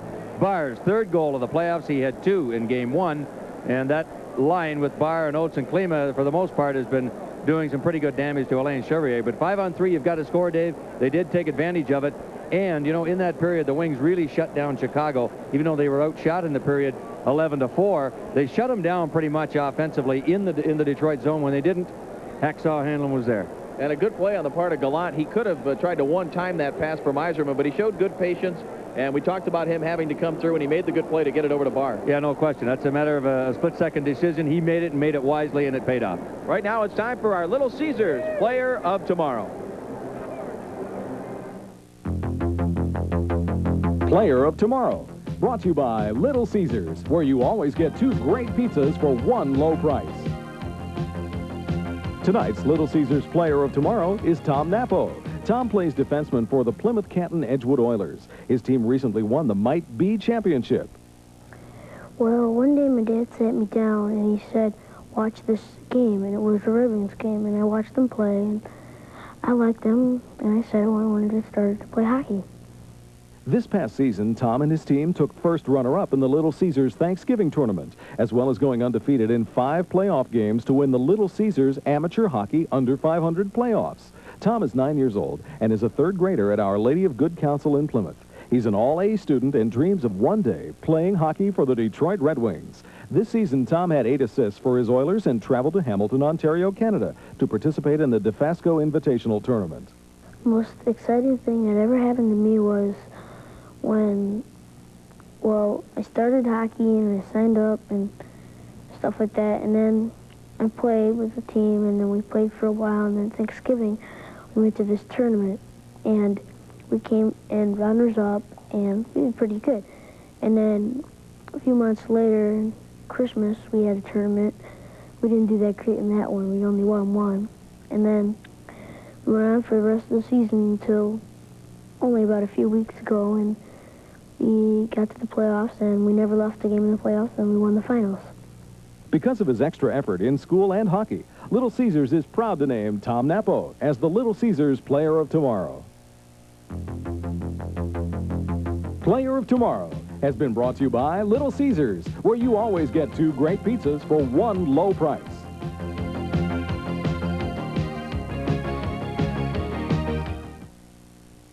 You're watching first-round Stanley Cup playoff action between the Detroit Red Wings and the Chicago Blackhawks on WKBD TV 50, your place for sports. Believe it or not, just a couple of moments ago here in the lower portions of Chicago Stadium here at our studio, 4 young gentlemen by the name of Craig, Marty, John, and Ted stopped by. They thought we were going to do the interview with Dennis Savard, and Savard was kept into the locker room. Mike Keenan decided to go over the power play just a little bit since the Blackhawks were 0 for 5. We got a chance right now to still check out some of those out-of-town scores as we get all set for period number 2 here at the Chicago Stadium. So let's check out the scores if we can right now. And Minnesota with that 3-0 lead over, St. Louis over Minnesota 3-0. That game now in the second period. Zezel, Evans, and Hull have scored so far for St. Louis. Calgary with a 1-0 lead over Vancouver second period. And we'll correct this one for you. It is now Edmonton 2, Los Angeles 0 in the first period. Hartford still clinging to that 2-1 lead now into the third period over Montreal. Boston still alive with 1-0 lead over Buffalo, second period. And still 2-2. They've gone to the third period now at Philadelphia. Pittsburgh, 2-1 lead over New York at the end of 1. So the second period is just around the corner. We'll see what develops. As we said already, 13 penalties called in the first period, and the Wings being able to score on the power play with a 5-3 man advantage in the early stages, and that's Dave Barr's goal. Now let's move back upstairs to Dave and to Becky. 2 teams back on the ice awaiting the start of the second period. A couple of statistics we've got our hands on here. Other than the shots on goal, a big difference for the Hawks, but Glenn Hanlon was the story in that first period. Some spectacular goaltending. In the face-off department, there were 24 of them in that period. Detroit winning 13, the Hawks 11. Chicago won 5 of those 11 in the Detroit zone, and Detroit won 3 of their 13 in the Chicago end of the ice. Steve Yzerman 1, 2, 3, 4, 5, 6, 7. Won 7 of the Detroit 13 draws. Shabbat a couple, and Sean Burr the rest. 4 for him. And of course, as you might expect, Troy Murray for Chicago won 3 big ones in the offensive zone. There's a look at a couple of the boys, Sharples and Joey Koser, up in the press box here at the Chicago Stadium, along with General Manager Jim DeVillano was there, and Nick Polano, owner Mike Illich, Vice President Jim Lights, Davey Lewis, Timmy Higgins is in there, Dave Dryden, the goaltending coach, is there. There's Paul McLean, Dale Prince, and Howard Berlin is here, taking care of some duties for the Red Wings. Bill Jamieson up there, the whole crew. And Red Wing fans all over this boisterous building tonight as we get set and we're underway for period number 2. Both teams skating at full strength. Doug Wilson back behind his own net, has it now, and it goes to Manson. Manson up the board, works at center ice for Larmer. Now for Savard. Savard trying to cut in, backhand shot save made by Hanlon. And he had to be sharp to get that one. Here's McKay. He's got Gallant coming with him. McKay takes the shot and engraved the goalpost after it hits Chevrier in the right pad. And the Hawks able to clear. Larmer sends it across for Savard. Savard peels back. He sees Manson coming. Manson checked though. Puck rolls to the corner. A couple of players going down there. Now Larmer trying to dig it loose. He gets it to Savard. Savard trying to fend off Chason. Shot just wide of the net. Savard has it again. Huda though strips him of the puck. Bangs it around the board. McKay able to tip it ahead for Yzerman. He's got Gallant. There are 2 Hawks backs. Yzerman peels back. Here comes Chason. The pass goes to Chason. He tried to dump it in front as he's hit by Conroy. Now McKay works it behind the net. Yzerman is there, trying to get it out front and hit the side of the net. Chason fails on the shot. Here comes Larmer. Gallant is back to cover as Larmer fires it in wide. Adam Creighton. Checked by McKay. Good hit by McKay. Sutter sends it back. Trent Yawney from the right point is cut in. Plays it off the boards behind the net. Creighton scores! That long reach of Adam Creighton, and he has tied the hockey game.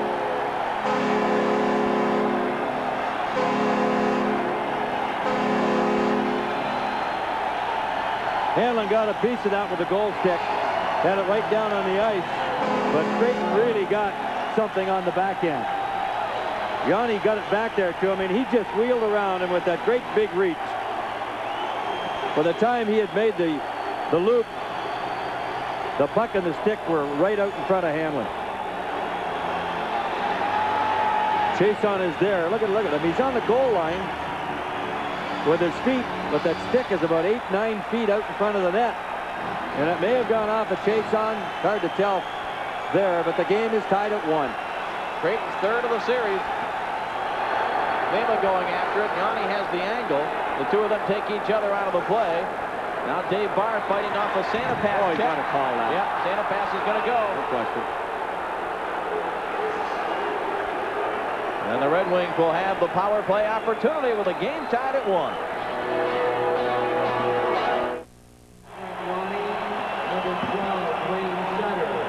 Dave Barr showing some great strength again. Going to the outside. He just forced Santa Pass to hog tie him right there. And the call was roughing. Not sure if it was roughing or whatever, holding, but it's a power play Red Wings. Game tied 1-1. Klima tried to dump it in front. It was blocked by Manson. Yzerman picks up the loose puck. Wings spread it out. Klima in the corner. Takes a look, goes back to Yzerman. Barr setting up in front of the net. Chason lets it go. Chevrier the save. The rebound hit a Chicago player. It hit Hudson. Kept it by Yzerman to Oates. Dumps it in deep. Chevrier leaves it there. Manson couldn't get it by Barr. Here's Klima in the corner. Moves it back to Barr. Oates moves it back. Barr to the corner now for Klima. In front, he was looking for Yzerman. Bounces out to Chason. Lets the shot go. Scores! He got it by Chevrier. That hit somebody. That thing definitely changed direction.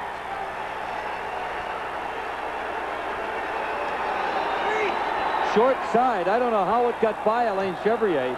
Let's see if we can pick it up on the replay. Klima will get an assist. Did it hit the Hawk player right there? I think it hit his stick and went down. Yeah, let's see if we can pick it out again. Klima goes across the front. It's Hudson. Does it hit him? You can't tell right there, but I do think it did. See Chevrier turn and look. I'm pretty sure it hit number 43, Hudson, the rookie, and it gets by Chevrier. Power play goal. The Wings answer the Hawk goal by Adam Creighton. That is a big move in itself. Chris King with his first shift of the game. Fourth goal for Steve Chason. Klima will get one assist. We'll wait on the second one. As the Hawks dump it down the ice. Would have been icing, but it went right at Hanlon. He had to play it now. Lee Norwood. Chris King deflects it now, moves it ahead for Shabbat. He dumps it in wide of Chevrier. Look at this. Here comes DeLorme. Lets the shot go wide of the net. Shabbat holds it in. But Manson picks it up. Manson behind his own net. Moves it now to Wilson. Flip pass for Savard. He'll dump it into the Detroit zone. Norwood back to chase it down. He's checked by Larmer. DeLorme flexing that upper body as he collided with Gilbert. Here comes Shabbat. Across the line. Drops it for Chris King. King lets the shot go. And that hit Nil. Then Nil and the Chicago player Savard go barreling in over Chevrier.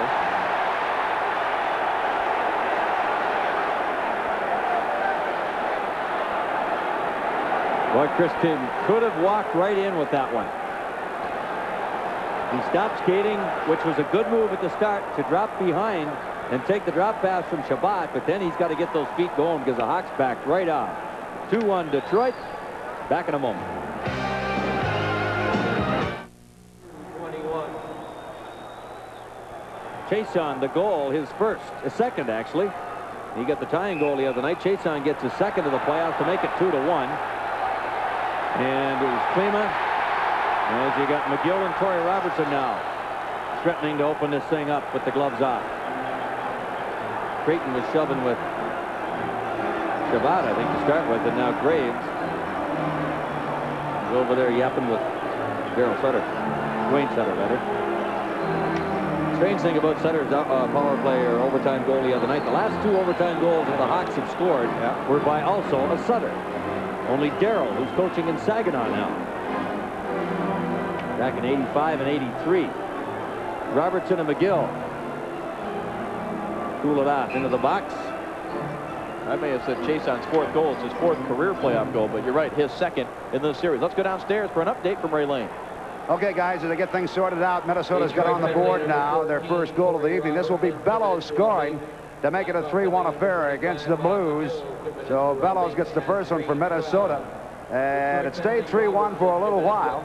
And Minnesota got going again. And they have picked up a second goal as we take a look at the live action right here back upstairs. Thank you, Ray. Hawks looking to move out. The coincidental penalties to McGill and Robertson. Hanlon out of the net. Sweeps it to the corner. Hanlon got tied up there with Creighton, and now Creighton has lost his stick. Allows Zambo to play it off the board. Graves got it to the line. There's it ahead for O'Connell. Got to hurry. Nil with him. O'Connell fakes, moves it across. Nil had to slow down. Yeah, he did. Stay on side. Nil, though, good work now. The reach of Creighton pays off, and Creighton and Nil go down hard. Hawks looking to come out. Here's Conroy to head for Wayne Presley. Presley lets the shot go, and Hanlon just deflected that wide. John Burr ahead for Graves. Graves backhands it into the Chicago zone. Hanson out of his own zone, leading the attack. Goes to Presley. Didn't get much on it. Chason able to get it to Oates. Adam Oates now out there with Byron Klima. Oates across the line, gets it to Klima. Klima in front, and that was blocked by Doug Wilson. He's down on the ice, plays it off the board. Chason leans into it. His shot was blocked, and Troy Murray looks to break. Outside. No, they don't call it. They let him back it up. Huda out of his own zone, moves it smartly. Oates to Klima. Klima across the line. Drops it back for Barr. Nice play for Chason. Lets it go, and it deflects right into the glove of Chevrier. And he'll hang on. Let's go back downstairs with more updates from Ray Lane. Okay, Dave, 3-1 at this point. Now it's 3-2. Minnesota coming right back and getting their second goal. Gavin on the score this time, and it's really a must-win situation for Minnesota. 3-2 St. Louis leading second period back upstairs. That goal by Gavin. It's just we were talking about this afternoon, goaltender's tendencies. Greg Millen comes out of the net to try to cut the angle down like that, and Gavin just perfectly placed that shot right inside that far goal post. That is a must-win situation for the North Stars. 3-2 Blues in Minnesota. Glenn Hanlon continues to sparkle in the Detroit Nets. Wayne Presley, who's a deadly player against the Red Wings, a good wrist shot. And Terry Gregson now taking time out to chat with Jacques Demers. We're talking about the summer vacations. Certainly a question about a substitution I think that Jacques was trying to make. Well, again, you have the option Mike Keenan does at the last change here in Chicago. Oates and Savard on the faceoff. Chason telling the linesman that Doug Wilson was cheating a bit. This is one area where Savard said he was affected with the bad ankle. It was the faceoff, but he's tossed out of there. It'll be Larmer now against Oates, who wins it cleanly. Klima shot deflected up over the glass and out of play, and the faceoff will stay right in the Chicago zone. I'll tell you, you know, from game 2 and tonight, he seems to be 100% now. He just didn't seem to be in the game in Detroit in game 1 Wednesday night. But he skated well Thursday night and has skated well so far tonight. Saw Peter Klima, who had the 3 points in game 1, was held without a point in game 2, but picked up an assist on that goal by Chason on the power play a moment ago. Number 85 looking to repeat his playoff success of last year. Was there a second assist on that goal? I never did get the Dave Barr. Boy, is he ever having a series. Now the faceoff moves out, as you see there, to the top of the circle. In the Chicago zone. Savard tied up Oates and starts it back the other way. Moves it in. It deflects to Hanlon. He's able to clear it ahead to Oates. Now Norwood pass deflected by Yanni. Conroy sends it back. Larmer rolls it ahead. Hanlon comes out to play it. And it's deflected center ice, taken by Klima. It hopped over a stick. He had to slow down, and now the play would have been offside. Hawks able to clear.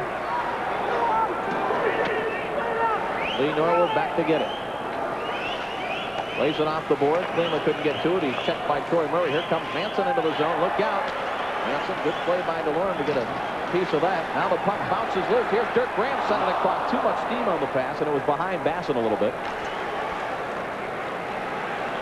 Norwood back in his zone. Zone just bangs it the other way. Deflected off of Blackhawks, so there's no icing here. Doug Wilson back to get it. Long pass center ice for Troy Murray. Waiting right at the red line. He dumps it across the Detroit zone. Graves deflects it. O'Connell plays it ahead. Picked off by Doug Wilson. Now Manson. That hit the skate of Troy Murray, and Gallant dumps it right back in behind Chevrier. Left it there for Doug Wilson. We played 6 minutes of the second period. Each team has scored a goal in the second. It remains a one-goal Detroit lead. Eiserman's shot deflects across. Gallant bumping there with Troy Murray. It's picked up by Manson on the move. 3 Hawks moving in. Manson's pass across too far in front of Basson. Basson tries to make the play with it. Then it comes center ice. Eiserman one-on-one against Manson. I think he tried to go through Manson's legs.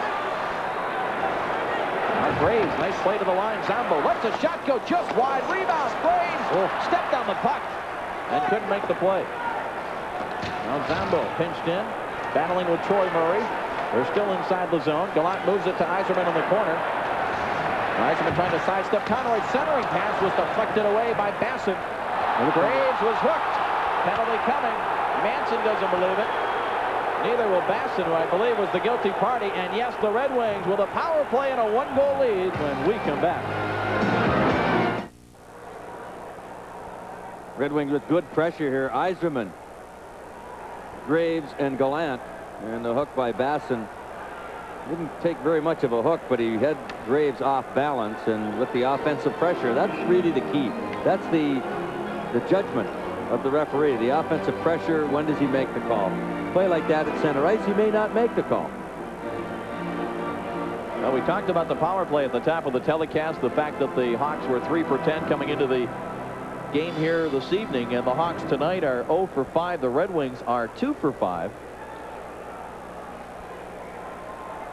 Pistons face the Washington Bullets Monday night without All-Star Isaiah Thomas as a result of that left hook. He threw it Bill Cartwright, but we'll still have all the live action for you here on WKBD TV 50. Your place for sports in Detroit. Here's Eiserman with the Wings on the power play. Puck was deflected away and cleared. Hanlon out of the net with Dirk Graham coming at him. Hanlon leaves it now for Chason. He got crossed up. Nobody in front but Graham. Graham scored, made by He had to make it, you're right. Oh, my. Man, oh, man. Lima right back the other way, goes wide on Manson, and he fired it just wide of the post. It'll be held in by Huda. Back for Klima. Ridden off the puck by Graham, and it's back the other way. And that hit the skate of the linesman, I believe. Hamlin's first hesitation was okay because he got Graham to go by him. The longer he held on to it, the more trouble he got himself into. Oh, look at it. Larmer, Manson just hacking and whacking at everybody out there. Two-handers. Troy Murray steals, drops it back for Yanni. We're halfway through this Red Wing power play, and the Hawks driving all the way down the ice. Look at this. Sure, there you go. Oh, now this is getting out of hand. This is ridiculous. Gallant's going to go for retaliating. He really took a swing at Manson, but Manson had stuffed him with a stick.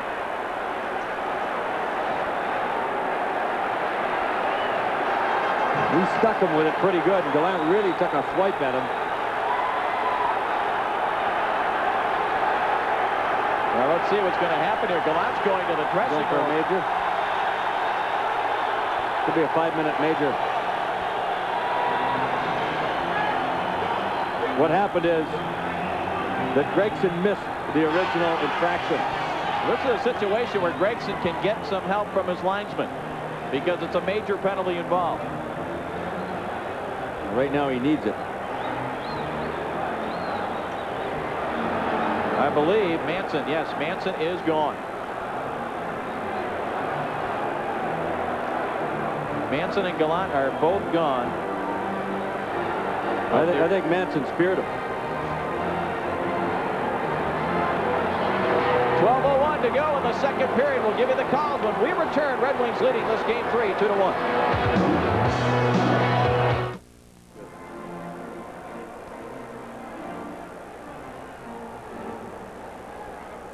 A moment ago, nail-biting time. Hanlon gets Graham on a fake out there.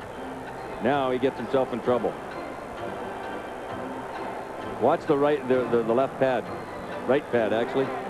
That was close to being in the net. I mean, it was there. Didn't realize till we saw that replay how much trouble Hanlon had getting his stick out from between Larmer and Chason.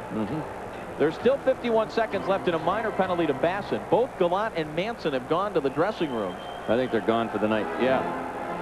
Well, if they got 5-minute major penalties for a stick incident, whether it's high stick or spearing or 5 minutes for slashing, they will be gone for the night. There you see the time remaining of the Basson penalty. Now, whether there's any other penalties that will affect the skating strengths of the club, I'm not too sure. They haven't put anything up on the board yet. Get Eiserman and Wilson getting the explanation now from Gregson. I think it's it looked like Manson speared Gallant. Gallant really swung the stick back at him in full force, and they could be both gone for the night for intent to injure.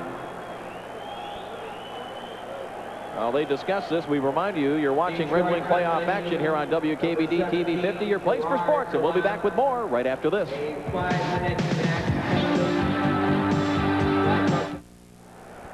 All right, they've announced the penalties. Gerard Gallant got a 5-minute match penalty, most likely for intent to injure. A match penalty automatically means you're done for the rest of the game. But does that also mean review? It probably does. I think it does. Yeah. But it is unlikely that there would be any suspension. I don't even know that he hit Manson, but the intent was there, and that's... oh, he hit him all right. And Manson got the 5 minutes for spearing, and the automatic game misconduct that goes with that. I think what started that off is that Dave Manson was really taking pieces of everybody inside. He got a hold of Eiserman at the Red Wing, or at the Hawk blue line, slashed him across the ankles, and he and Gallant came together, and that was all it took. So they're both gone for the night. And a big loss for both teams. Yep. Be no change in the penalty type situation as far as the manpower is concerned. Red Wings still on the power play. 51 seconds left in the Basson penalty for hooking. 12:01 in the second period, and the Wings still lead it 2-1. Now the off-ice officials working here are from the St. Louis Blues. Chris King just went over to the penalty box, and the gentleman controlling the Red Wing box wasn't going to let him in. Well, I'm surprised he has to serve it, but I guess somebody has to sit in there, even though that it's not a skating situation. What about for the Hawks? Well, they don't have anybody in there for for Manson. I'm not quite sure about that. Deflects ahead for Klima. He's going to try to go wide on McGill again. He's got him beaten. Oh, but he lost control of the puck. He had McGill beaten. Here's Chason. Sends it across now for Norwood. Sends it for Eiserman, and it was off the ice. He couldn't control the pass, and here comes Dirk Graham the other way. Has Doug Wilson coming up with him. Graham fakes, lets the shot go. Hamlin made the save. Basson is out of the box. Wings trying to move it to center ice, and they do, but it's taken over by Savard. McCall, he walks right into the Detroit zone. Backhand, a save by Hamlin. He'll hang on.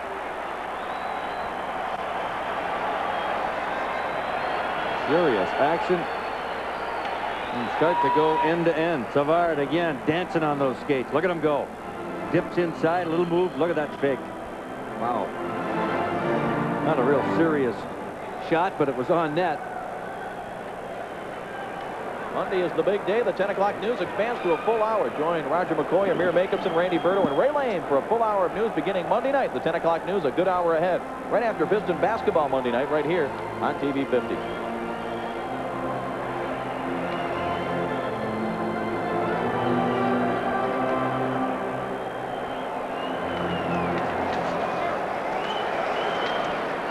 Goes to the corner. Oates is there. Just got it through Savard. Now Burr is checked by Bob Murray. They continue to battle in the corner. Now Savard checked by Zambo. Bob Murray holds the puck in at the right point. Sends it back in deep for Larmer. He's tied up by Oates. Larmer trying to break loose just to make the pass. He gets it to Savard. Here comes Savard. That little move on O'Connell. Good poke check there by Burr, helping out. The Wings break out 3-on-2. McKay up the right side. Gives it back to Burr. He tried to slap it toward the net. It's knocked out of the air by Trent Yanni. And it's back the other way. They interfere with O'Connell. Gilbert drops it off for Larmer. Hip pass deflects across and batted out of the air. Recovered by Larmer. Larmer right at the blue line. Let's go. A shot save made by Hamlin. Oh, and then Gilbert knocks Zombo right over the top of Hamlin. No icing here as it goes down behind Chevrier. We've reached the halfway mark of the second period of Game 3. Best of 7 North Division semifinals. Here is Oates with a steal. Oates controlling. Sends it across Burr, and he couldn't get control on the backhand. McKay and McGill battling. Oates passes it across, and it'll be picked off by Hudson off the deflection. Hudson going up the left side. Chason, good job to get there. Creighton, checked by Burr. Those bodies flying all over the place. Oates able to flip it past McGill. Red Wings leading 2-1, looking to gain that same advantage in the series with a victory tonight. And the play offside. 9:27 to go. Second period. Wings up by 1.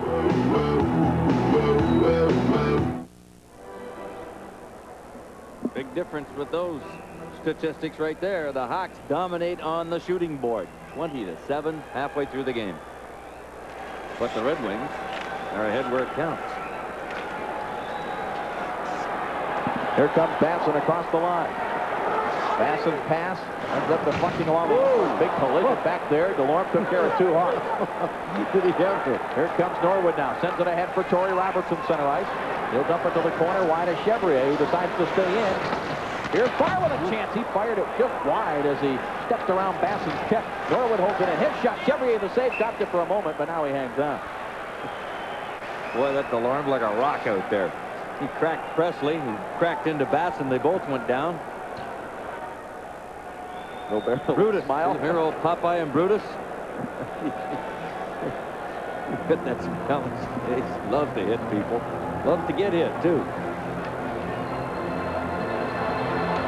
About staying out there between Robertson and McKay. And Randy McKay, again, the rookie, is certainly not looking out of place out there. No, not at all. No, he's quite fine. He doesn't mind the rough going himself, McKay. Big enough kid.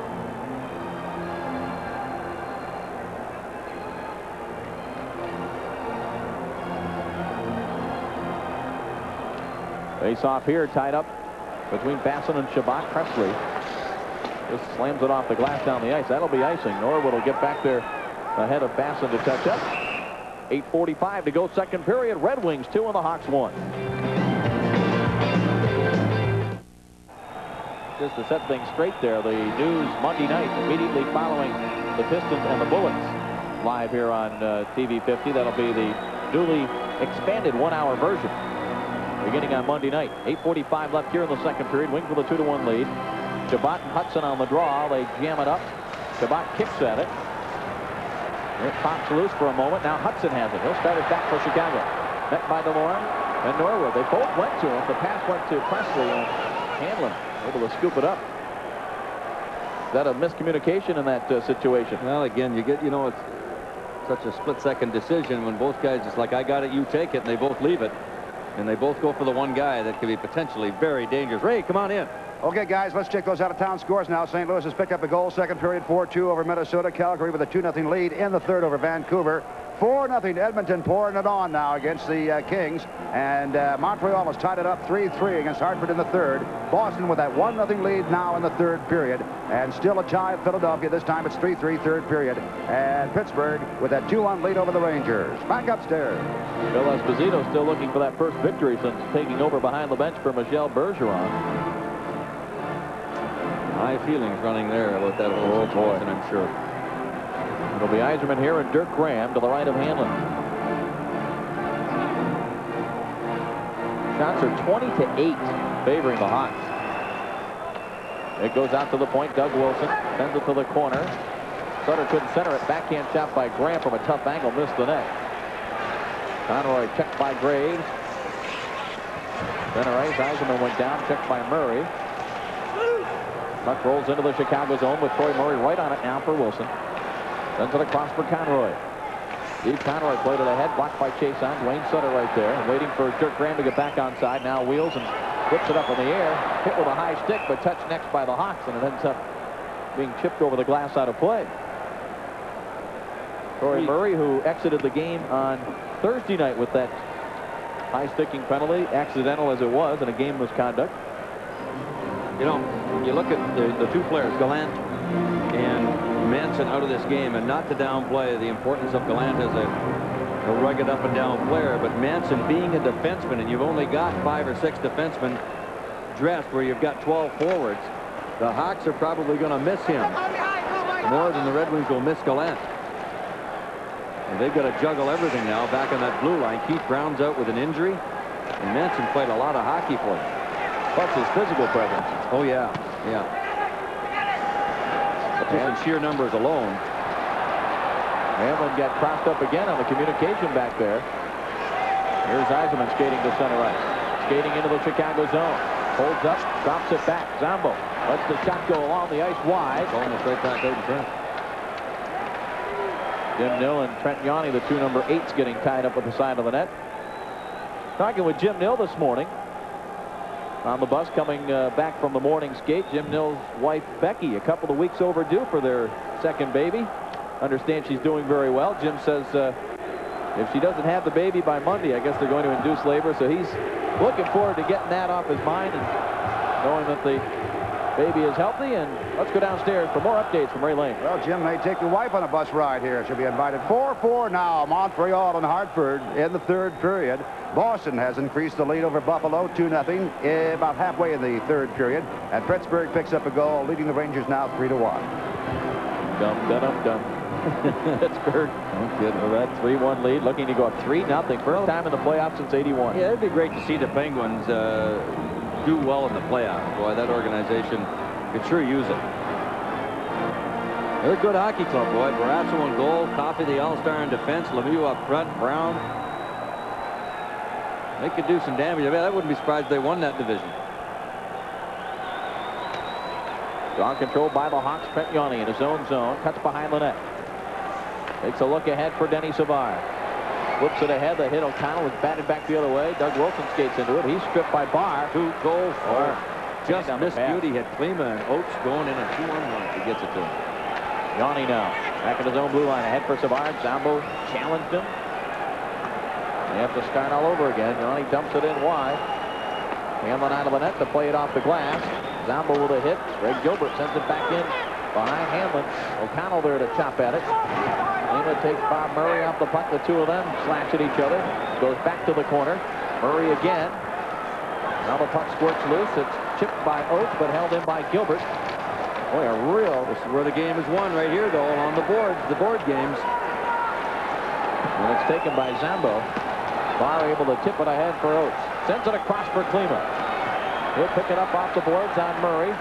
Sends it in front. Almost deflected off of Oates, who was cutting for the net. Here's Gilbert back the other way for Savard. Denny Savard into the Detroit zone. Had his pocket picked by Huda. Sends it back for Oates. Huda backhands it.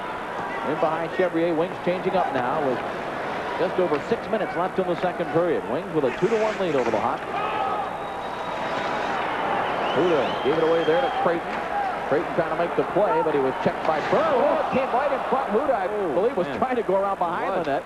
That thing, that had backspin on it, wanted to go back into the net when it hit Hamlin's stick. But Huda was hooked at the last second. Watch here.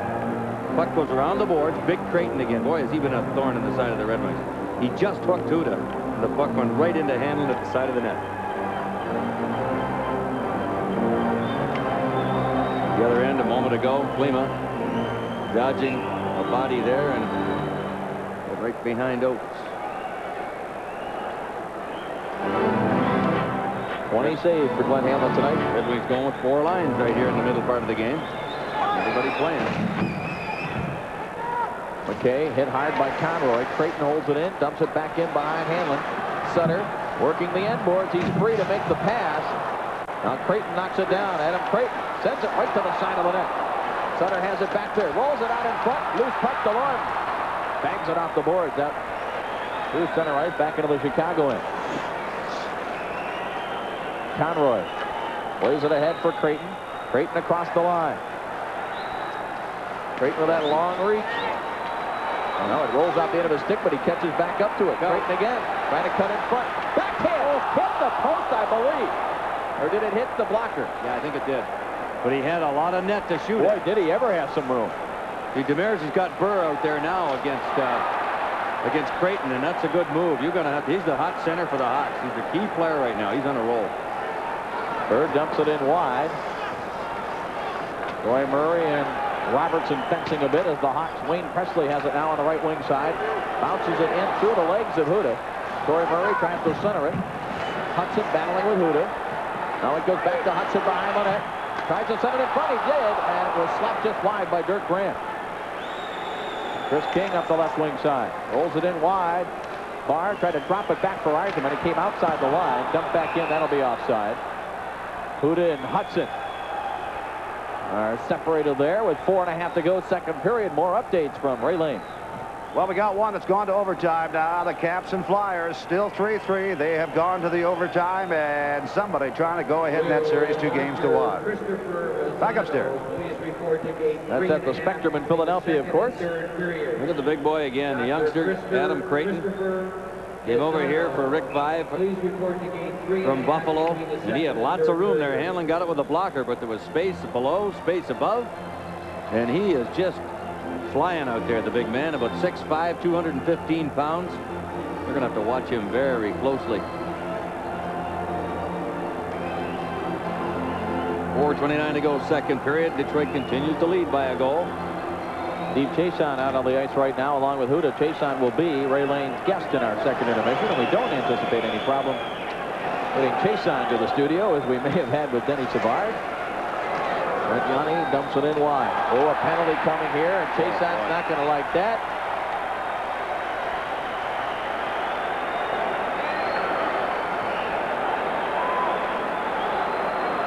Tripping call.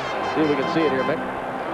There's not much question about the trip. He hooked him right at the blue line, but rather a simple and weak call in the sense that it wasn't a serious infraction, but he called it. And Troy Murray tried to get a piece of Huda, and they had words. So the Hawks have a chance to tie with the extra man and 4:14 to go in the second. Power play number 6 for the Hawks. They are 0 for 5 so far, and that's been one of the key differences, the work of the Red Wing penalty killers.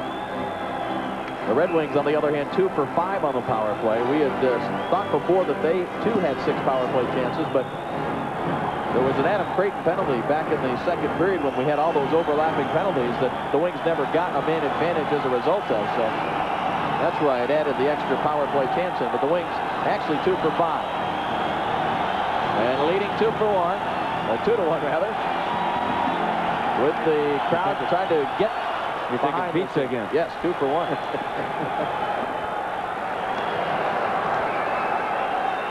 Here comes Doug Wilson, a key man on the power play for Adam Creighton. Drives it in behind Hanlon, up the boards, tipped by Norwood. Look out here. Had it knocked away. Out here. Eisenman. He's 1-on-1 against Doug Wilson. Eisenman takes the shot on the save by Chevrier. Eisenman so good at using that defenseman as a screen. Jabot dumps Savard, no call. Driven in by Bob Murray. Hamlin stops it. Tried to play it up the boards. No call. The fans are looking for a penalty, but it did hit the glass on the way up. Yeah, Eisenman scored a goal like this earlier in the year. I think it was against the Hawks, too, wasn't it? Right here in this building. Much the same. Moves it back. A nice slippery little move of his, real quick back to the forehand, and gets a good scoring chance.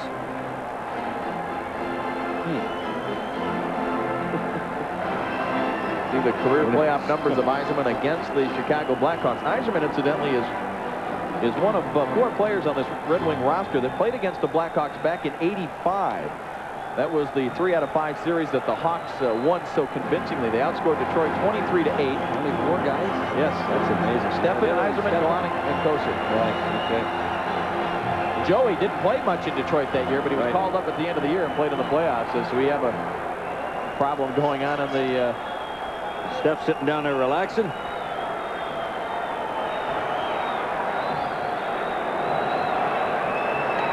was the winner in game 1, the losing goaltender in game 2. He and Hanlon get along really well. 2 goaltenders sharing the duties, and you don't worry about who's playing.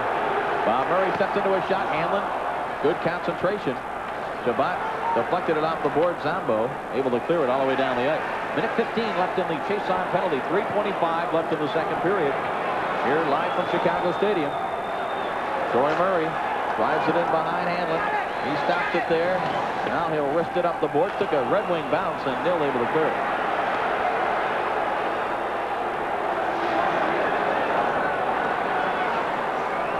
Bob Murray. Center ice. Decides to drive it in. Up the boards. Nill is waiting there. Gets a piece of it. Creighton, though, got his body in the way. It comes back to the point. Doug Wilson lets the shot go. Score!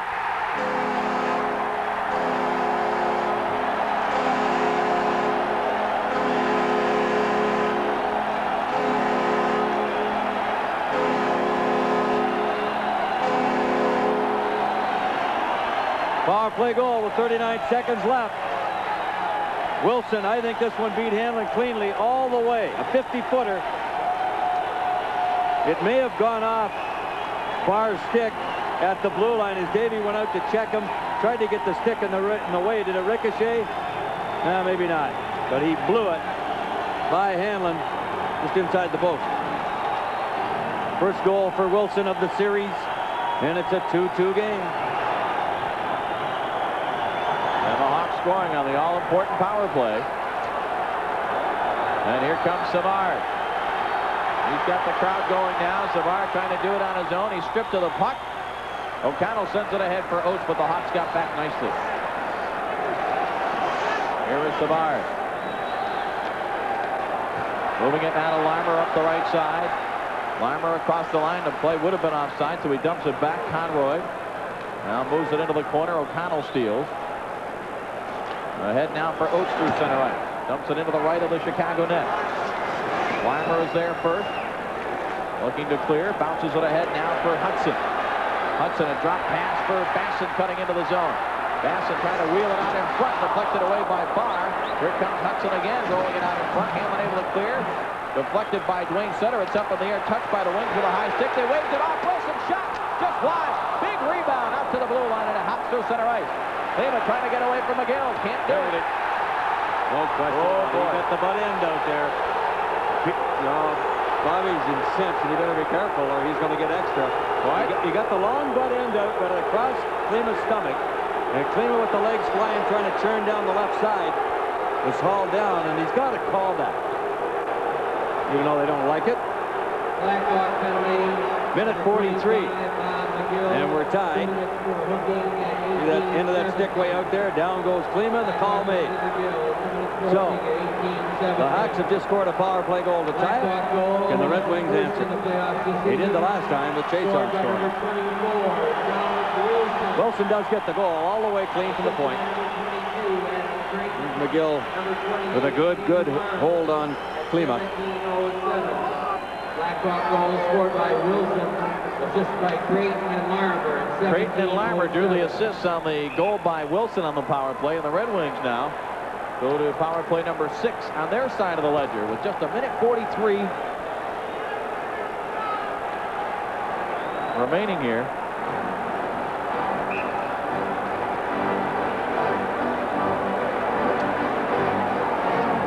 Iserman, Burr, Oates, Norwood, and Chason. So Burr replacing Gallant, who was gone with a game misconduct. Manson is gone for Chicago. Draw came back, but Murray on a second effort able to get it by Chason. Here's Norwood.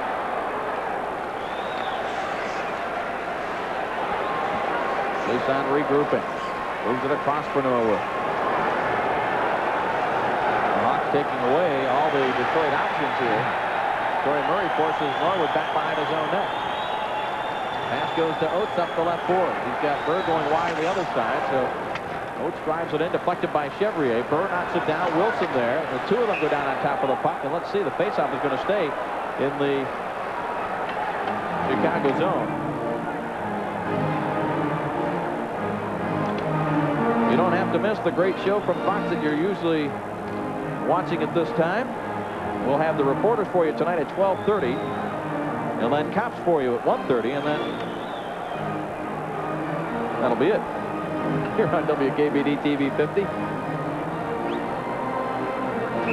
Yeah, and tomorrow. Yes, it'll be later tonight, but it actually is tomorrow. Face off to the left of Chevrier. Now it's Iserman, Klima, and Barr up front with O'Connell and Chason at the points. Minute 10 left in the period. Wings looking to regain the one-goal advantage. Heading into the dressing room. Puck pulled loose by Iserman, back to O'Connell. Moves it back to Iserman, out to Chason. Lets the shot go, blocked by Dirk Graham, and a great job by the Blackhawk captain to clear the zone. Quickly to center ice, Chason. Pass for Klima. Good job. Wilson cut him off. Trent Yarney able to clear the zone.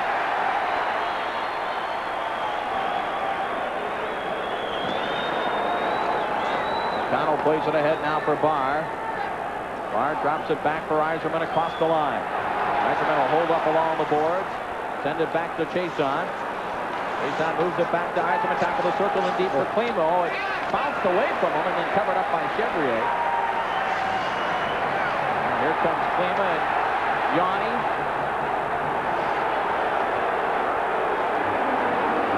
Yanni was giving it to Barr, and Klima stepped in on his behalf, and I think we're going to have coincidental penalties here. Klima's going to go, and Yanni's going to go. 19:35, the time of the penalties here.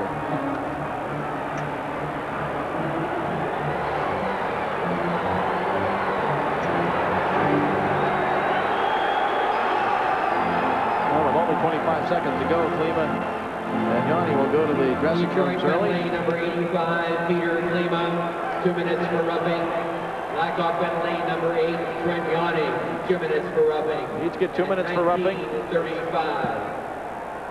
Take a look at Yanni and Barr. See if Yanni gives him a swat in the back of the head, gives it to him again. Klima says that's enough. Gregson's been trying to get out of the road. No, it's Eiserman, Barr, and Burr. Now, what are we doing here? Face off. No, it's got to be. It's inside. Well, while they're deciding about the face-off, let's go downstairs to Ray Lane. Okay, Vancouver, a solid club, though, having problems tonight. 4-0. Calgary has moved up on top in the third period. And Buffalo has got on the board now, trailing Boston 2-1 back upstairs. They are going to bring it. I don't know why they're bringing a face-off outside. The puck was held by Chevrier. You get coincidental minor penalties. Why would, unless, you know what may have happened? Two defensemen may have moved in past that imaginary line. Not really paying attention to that, and that's what must have happened. And therefore, the face-off does come outside. Jason and Troy Murray battle for it. It comes back to Eiserman now for Norwood. 18 seconds left in the period. The penalty will carry over to the third if the Wings don't get something here in the last 14 seconds. They may have a chance for one good shot. Norwood drives it in. Chevrier couldn't stop it. 8 seconds on the clock. Jason had it knocked away, and that'll do it for the period. So the Hawks outscore the Red Wings 2-1 in period number 2. To tie the game at 2, heading into the third period of play. Stay with us in our second intermission as Ray Lane will be visiting with number 3 of the Red Wings, Steve Chason.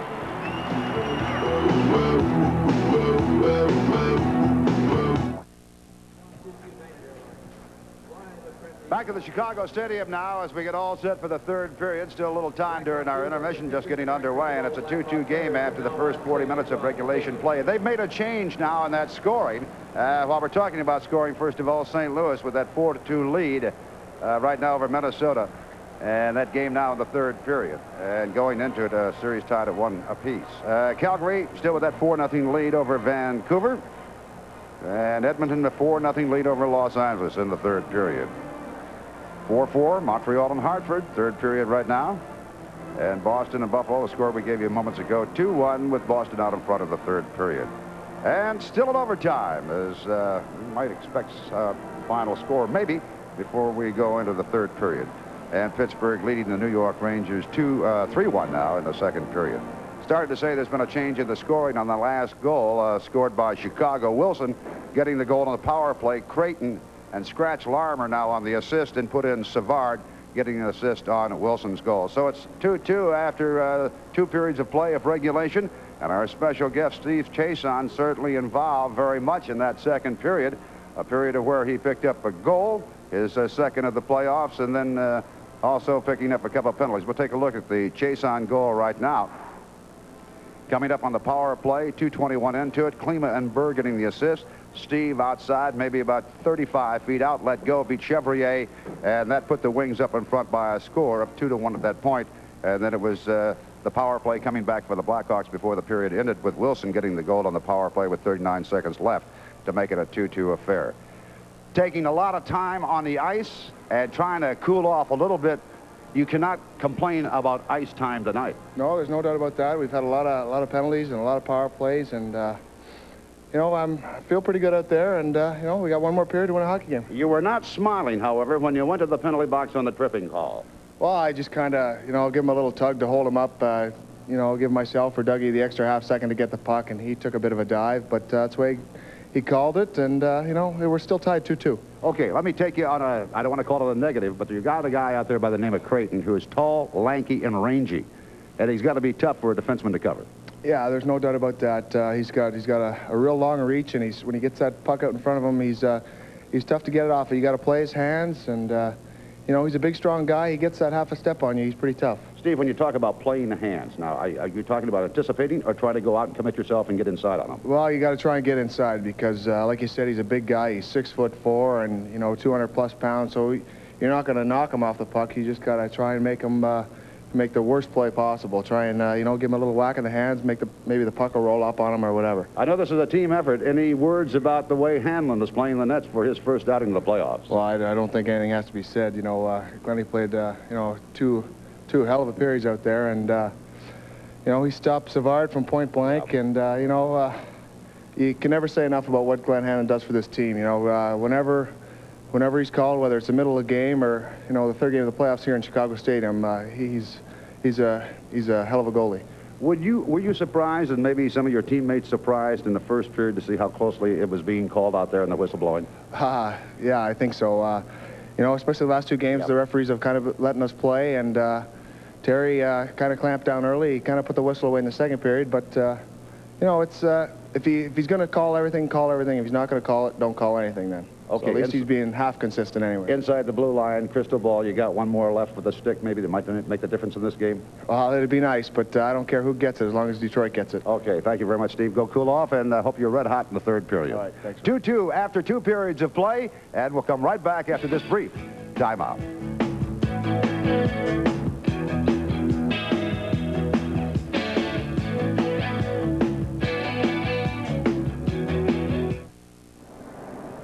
Back live at Chicago Stadium, some of the Red Wing fans bringing a banner here to Chicago Stadium. They're in a good mood. A guy that's a little bit more intense about what's going on and maybe a little bit worried. Sitting there is Red Wing owner Mike Ilitch, his son-in-law Jim Lights to his right, of course, executive vice president of the hockey club.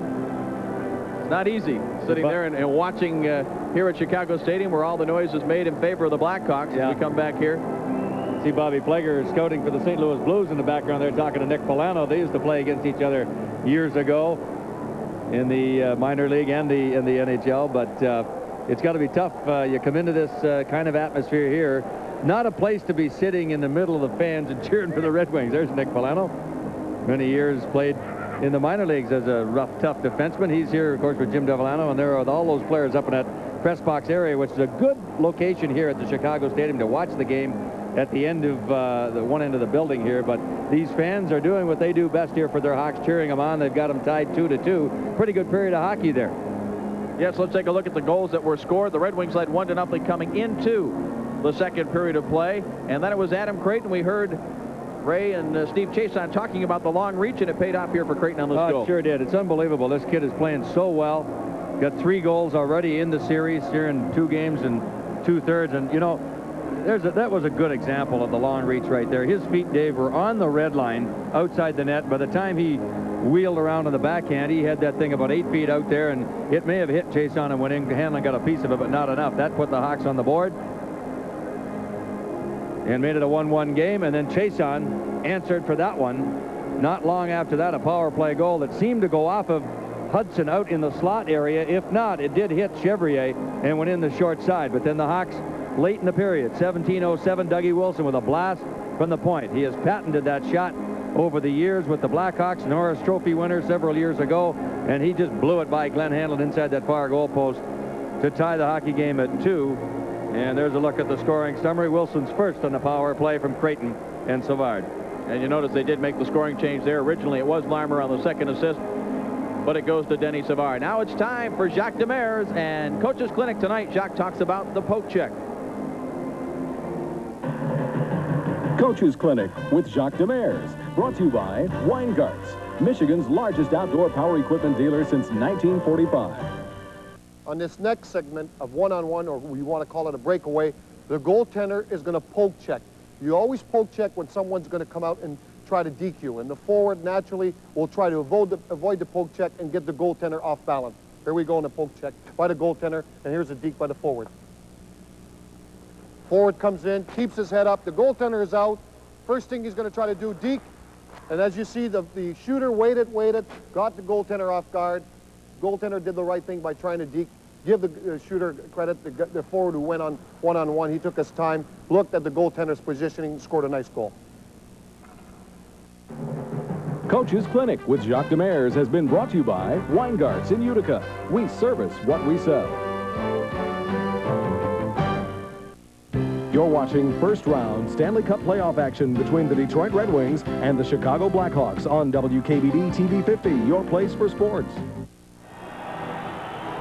2-2 the score here after the first 2 periods of play. The Red Wings 2, the Blackhawks 2, and our first final of the night. Washington in overtime knocks off Philadelphia 4-3, and Kelly Miller registers his first playoff goal, a big one to give the victory to the Caps. And further update now on that game between St. Louis Blues and the Minnesota North Stars, as the Blues are on top after being threatened 3-2. They've gone up 5-2. Panslowski will pick up the goal on this one to make it a 5-2 affair. In front of the net, nobody picks him up. And from another angle, same results to widen the gap to 5-2. Our third period just about ready to begin. So right now, let's move back upstairs to Dave Streeter and Mickey Redmond. Thank you indeed, Ray. Mick, you got some more numbers there on the faceoffs. Got some more numbers. Period. 21 faceoffs in the second period. Chicago winning 11, Detroit 10. And again, in the offensive zone, the Hawks had 3 for a total of 8 out of the 22 that they've won overall. And the Red Wings in that period had 4 to go with the 3 for 7 total out of their 23 that they have overall out of 45 faceoffs in the hockey game. Well, that's been a pretty close, stat. yeah. 22 for 45 for the Hawks and 23 for 45 for the Red Wings. Let's go downstairs once again to Ray Lane. Okay, I guess we could say part 2 of the figures game. As we told you, 5-2, St. Louis leading. Calgary now 4-0 over Vancouver, third period there. Edmonton having no problem as yet against LA, 4-0, third period. Montreal has taken the lead over Hartford, 5-4 for the first time tonight. 4-2, Boston leading Buffalo in the third period. Washington, the final score reads 4-3 over Philadelphia. At Pittsburgh, increasing the lead over the Rangers 4-1 that game a few minutes into the third period. Once again, back upstairs. All right, the pressure will be on Glenn Hanlon. He has faced 24 shots here in the first 2 periods, has made 22 saves. He appears to be loose and ready for the third period here, and there could be more if we don't break this deadlock over the next 20 minutes. And Alain Chevrier getting sent down to our right. Still 17 seconds left in Bob McGill's penalty. So unless the Wings win the faceoff cleanly and move it ahead, doubtful that they'll get much of a chance to put any pressure on with the extra skater. Obviously a key period here, as the Red Wings have to win one of the next 2 games here. This one or tomorrow night. They'd love to do it tonight and then try to go for the sweep tomorrow. One shot either team is looking for. Try to wrap this thing up here. Face on across for O'Connell, down to just 10 seconds left now in the penalty. Yzerman tips it ahead. Oates rolls it in wide. Chevrier stops it there. Conroy drives it around, and it's taken by Larmer. Ahead for Graham. McGill comes out of the box. 3 Hawks into the zone. Here's Larmer. Back for Graham. Tough angle shot. Hanlon, though, had to make the save. Boy, that Graham can shoot a puck. Well, you know, he was at a ridiculous angle. He thought, what the heck, I might as well just drill it there and maybe it'll go off the goaltender or something. And a lot of times you can do that if you get it up and he handles it on the wrist and not in the catching part of the trapper. It'll ricochet back into the net. You might as well blow it at the net if you got nothing else to do with it. Dirk Graham one time scored 70 goals for Toledo in the International Hockey League many years ago. He set a club record this year, Mick, with 10 shorthanded goals. That was the second best total in the National Hockey League, behind only Mario Lemieux's 13, which was an NHL record. I believe Lemieux broke Gretzky's record of 12. Did you say that was a Hawk record? Yes. Yeah, right. Burr and Creighton now on the faceoff. That's the line they've got to watch out for. Look out. Penalty there. He wasn't going to call it. He wasn't going to call it at first. And then he made the decision to make the call. Norwood just going to shake his head and go. He wasn't going to call it at first, and then he made the decision. A holding call against Lee Norwood just 33 seconds into the third period.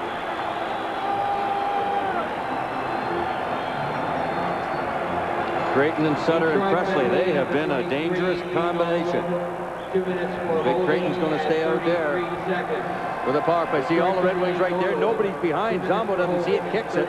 And Norwood gets a piece of Sutter, who's trying to get towards the net and the puck. And Gregson the call for holding. It's amazing, you know, how a player, you expect a Wilson, a Savard, a Larmer. But a player like Creighton, relatively an unknown, he has emerged as the leader of this hockey club. Draw comes to Wilson. You saw the stat on the Hawks.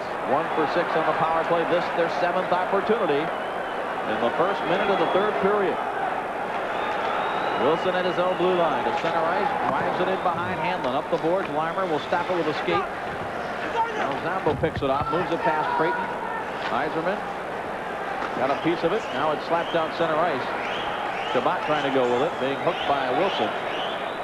Now Larmer takes over. Back in his own zone. Ahead for Creighton. Here come the Hawks on the move with a man advantage. Creighton gets the zone. Tried to step around Zombo. The puck came loose. Larmer gets it back to Doug Wilson to the right point for Bob Murray. That's the shot go. Didn't get all the way through. Larmer back to Bob Murray one more time. To Wilson. To Bob Murray. Missed it quickly. Larmer one times it and missed the net. Up the board. Wilson again. In deep for Creighton. Shabbat may have a broken stick. He's testing it out there. Here's Larmer in front. They score! Savard!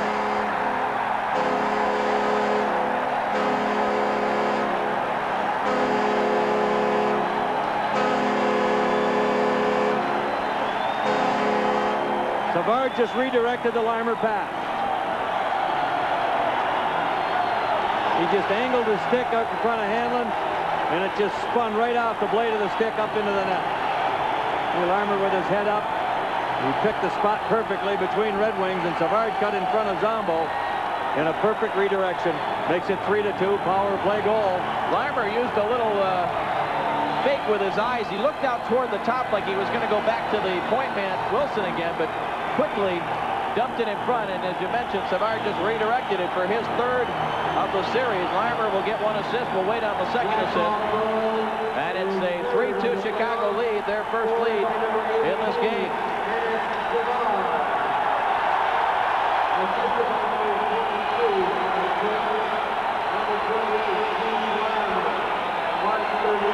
Larmer and Creighton draw the assist. Bob McGill, he has Savard, but wait a minute, there's been a whistle that we couldn't hear. Couldn't hear anything. Nobody could. The players even heard it.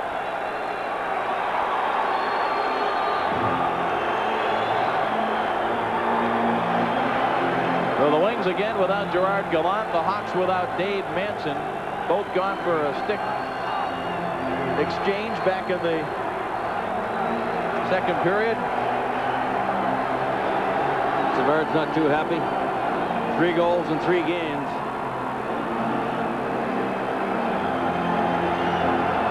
Yeah, the goal and an assist now tonight.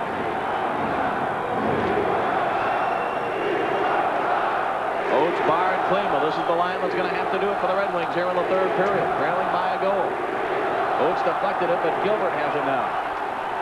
Ray Gilbert drives it in wide of Hanlon. Is that a penalty? No. He couldn't have done that if he'd tried to do it on purpose, I'll tell you right now. He was just trying to get a piece of it and caught the goal stick and went right up in, but not an intentional dump in. Timeout now, 3-2, Chicago. Face off to the left of Hanlon. The crowd picked it up another notch. The shots are now 27-9. The Wings have got to get some pressure down at the other end of the ice. The Hawks picking up the forechecking. It deflects deep into the Chicago zone. Chevrier out of the net to play it. Leaves it there for Doug Wilson. Wilson goes up the middle for Savard. Savard plays it center ice. Gilbert gives it back to Trent Yawney across the line. Back for Savard. Save! Rebound! Went wide. Hawks with a great chance there. Center ice down Norwood. Rink wide for Barr. Kicks it up into the corner. Chevrier out of the net again. Tied up there by Klima. The loose puck goes to the corner. Larmer will get there first. He's able to clear the zone. Hanlon out to play it for Gilbert Delorme. Rolls back deep into the Chicago zone once again. Corey Murray moves it ahead to Conroy. Backhand pass for Hudson. Plays it into the Detroit zone. Dirk Graham gets there. Sends it behind Hanlon. Bob Murray pitched in, missed the puck. Klima giveaway. Dirk Graham shot, deflected, save, and covered. Klima will hear about that one. He knows he made a mistake.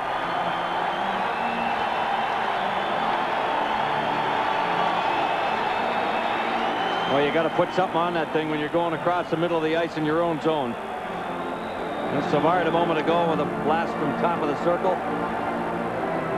And Yanni with a rebound. And here's the giveaway by Klima. You go up the middle, you've really got to make sure. There's the redirection in front by Graham.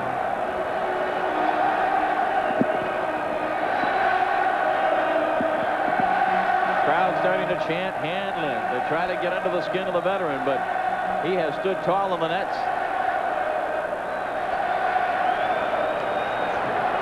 Wings yet to get a shot on goal here. We've Hard to believe it. Excuse me, to 29-9. Yeah, that's what I was going to say. I mean, it certainly hasn't been that much of an advantage Chicago as far as territorial play goes. Rambo spinning away from Dirk Graham. Sends it ahead for Shabbat.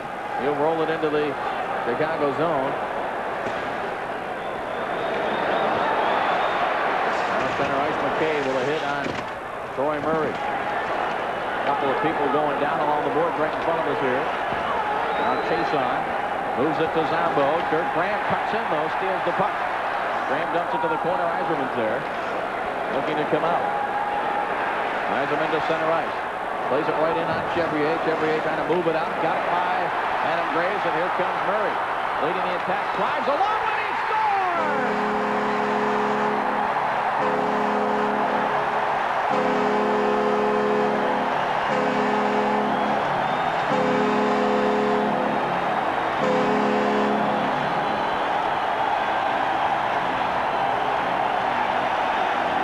Well, this one didn't look like it hit anybody at all,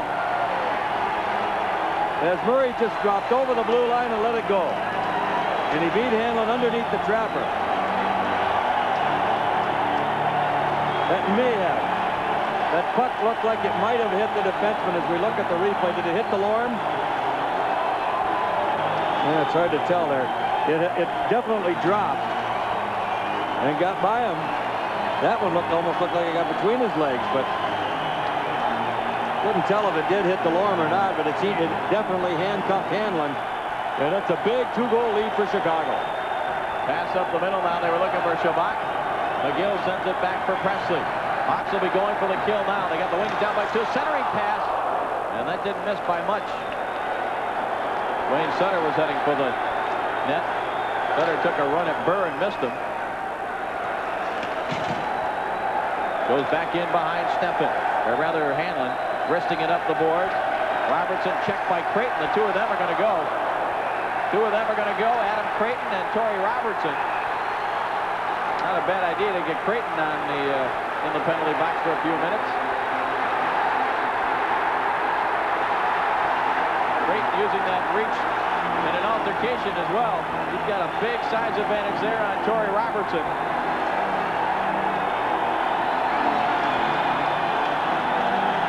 The two of them are separated here with 4 minutes and 17 seconds gone by in the third. The Hawks have this building rocking, and they have a 4-2 lead over the Red Wings as we take a look at the start of the altercation here.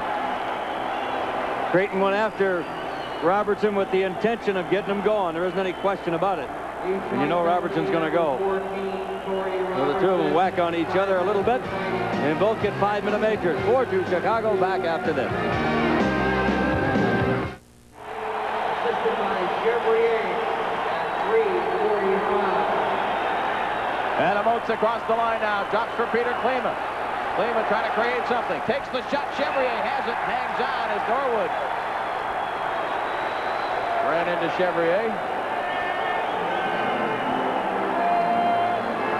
Have a look at Chevrier, how he got an assist on the play. Caught the Eiserman dump in.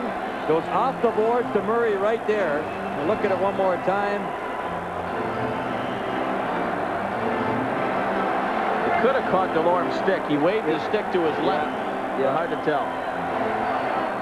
From that replay there, it looked like it went right between Hanlon's legs, but I thought originally it went underneath the strapper outside his right pad. We're going to see a line of Oates, Klima, and Barr here in the last 15 minutes and 28 seconds of the third period. The Hawks, with 2 goals in a span of 2 minutes and 11 seconds, have gained a 2-goal lead. Klima bringing it out in front, centers for Oates, couldn't get a stick on it. Bassett up the board. Barr had it knocked away. Limer up the left wing side. Caught by Klima. Bassett left his feet trying to go after Norwood there, but Norwood avoided most of the hit. Now Limer again in the corner. Checked by O'Connell. Gregson goes it dead now for a faceoff in the Detroit zone to the right of Glenn Hanlon.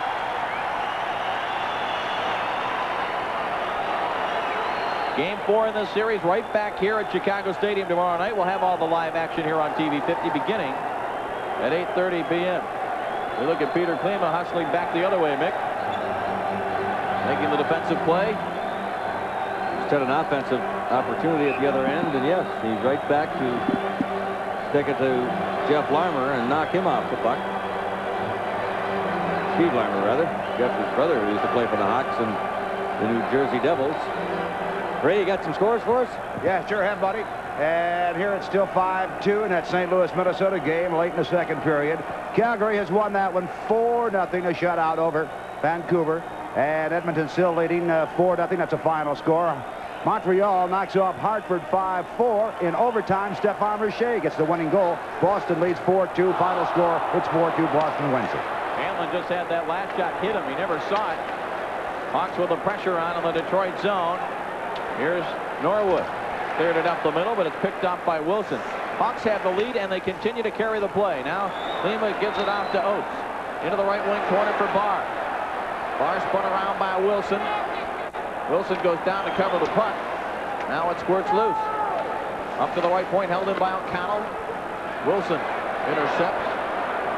And the Hawks come back the other way. Gilbert from center ice just sweeps it in behind Hanlon. Still plenty of time on the clock, 14 minutes and 20 seconds. And the Hawks, over the course of the regular season, one of the worst defensive teams in the league. And the Wings have to try to put the pressure on the Hawks defense minus Dave Manson. Chase on it, checked by Hudson. Graham kicks it for Hudson. Hudson drops it back. Hanlon comes out of the net. He'll play it up the board. Oates is there. Clears it ahead now. Adam Graves sweeps it in wide of Chevrier, who leaves it for Dirk Graham. Graham now for Conroy. Conroy checked by McKay as the puck rolls in wide of Hanlon. This will be an icing call as Zambo touches up first for Detroit.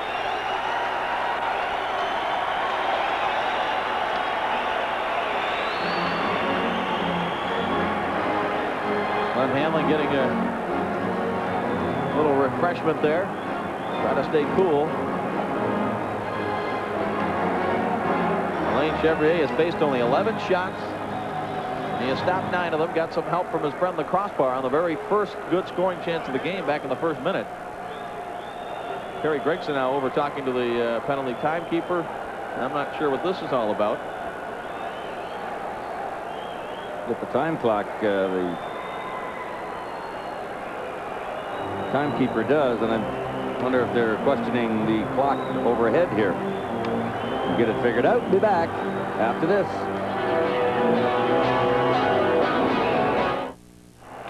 Faceoff comes to Graves, top of the circle. Lets the shot go along the ice just wide of the net. Chevrier went down. Wilson trying to tie it up on the back of the net. Now we get the whistle from Terry Gregson. Dave Strader along with Mickey Redmond and Ray Lane. Of course, our executive producer Toby Cunningham here as well, bringing you all the action. 13.5 to go in the third period. Chicago leading by a score of 4-2. Wings got the only goal of the first period, a power play goal by Dave Barr, while the Wings had a 2-man advantage.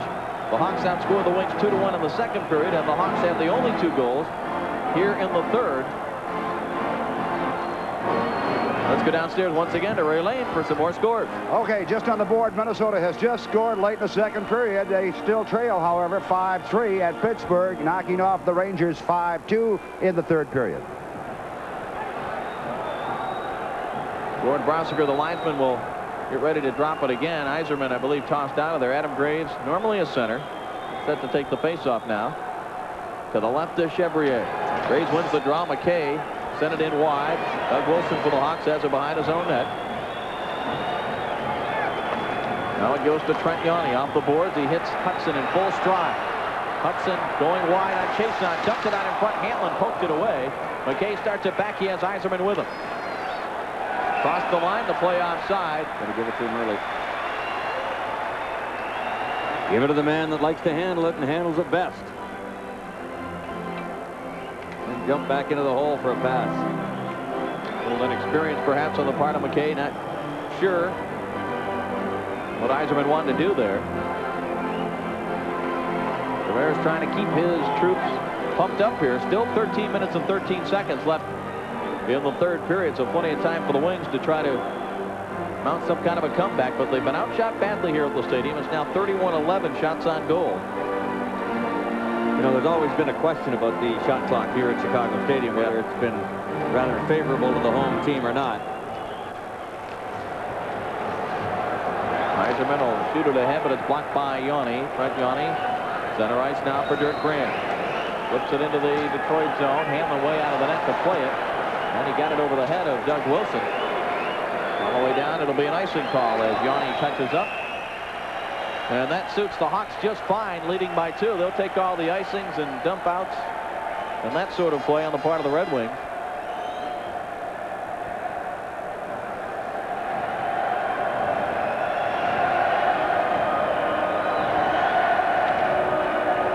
Now Demers going with a combination of Yzerman, Graves, and Burr. Again with the faceoff in the defensive zone. As you look at part of the big crowd here at Chicago Stadium, there were tickets left as of yesterday, but it looks like they were all sold. And there's obstructed view only left today, I heard, Dave. You see the breakdown of the shot totals. Draw controlled by the Wings, but Hanlon had to poke it away from Troy Murray. Here's Norwood wrapping it around the wing zone, deflected by Burr to center ice. Dirk Graham is there. That deflected up into the Red Wing bench and out of play. 12:41 left here in the third period, and the Hawks maintain their 2-goal lead.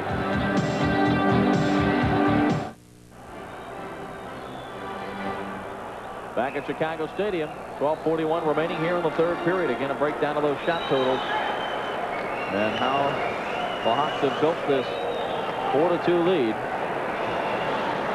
Norwood back behind his own net now.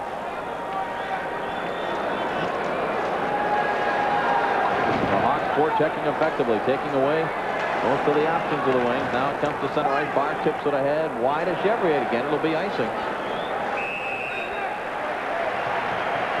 This is not what the Wings need. They need to get something going. Now the other night at home, they really turned up the gas in the third period, scored a couple of goals. They were down 4-2. And the way they did that was by pumping it out to center ice, dumping it in and chasing and try to force the Hawk defense to cough it up. They're going to have to start that with 12:15 to go. And the same 4-2 score. Peter Kleeman will be a key man if the Wings are to mount a comeback. Oates will take the face-off here for the Wings to the right of Glenn Hanlon. Bob Basson, the former Islander, will take the face-off against Oates. Wings control, Chason. Plays it around Kleeman. Just let it go. It's picked up by Oates. Oates center ice, drives it in behind Chevrier. Chevrier wristing it up the board. Sutter checked by Oates. Puck is up in the air. Oates knocks it down, sends it across for Chason. Lets the shot go up high. Just missed the top of the net. And the Hawks able to clear. That was well set up. Oates with a backhand pass. Chason bangs it off the glass to center ice. Now it's picked up by Oates. Got tied up there with Barr. The Wings just can't get anything going with any fluid motion. Here comes Presley across the line. We'll just dump it to the corner. Go for a line change as Zombo looks to come out. Plays it to Sean Burr. Center ice now for Barr. Leaves it there for Oates. Oates will drive it ahead. It was blocked by Conroy. Held in by Chason. Now it comes back to Conroy up the boards. Hits Chason, and the Hawks break out 3-on-2. Greg Gilbert on the right wing for Larmer. Lets the shot go. Handle the save. Rebound goes to the corner where Dave Barr collects for the Wings. Off the boards now for Zombo. Drops it back for Barr. Barr rolls it ahead for Sean Burr. He drops it back for Yzerman. Yzerman holds up on Bob Murray. Lets the shot go deflected wide of Chevrier. Burr behind the net. Tries to get it out in front. It's blocked. Here's Yzerman again for the wing. Rolls it out between the circles. It's stolen and cleared by Larmer.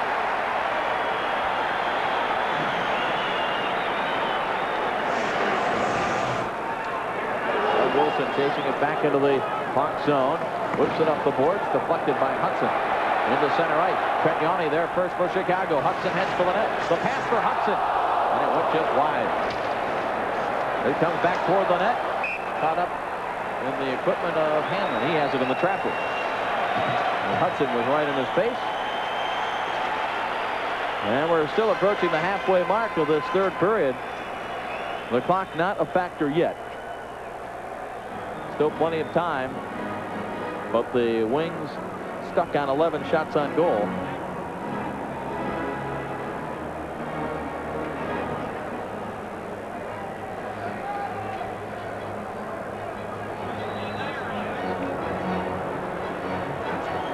Face-off will be to Hanlon's right. There you see the workload he's had with 29 saves. Devrier's had 20 less saves.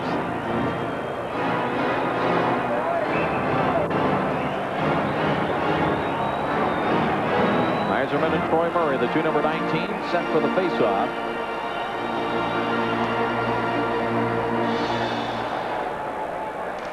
Strong control by Yzerman. It comes back for Norwood.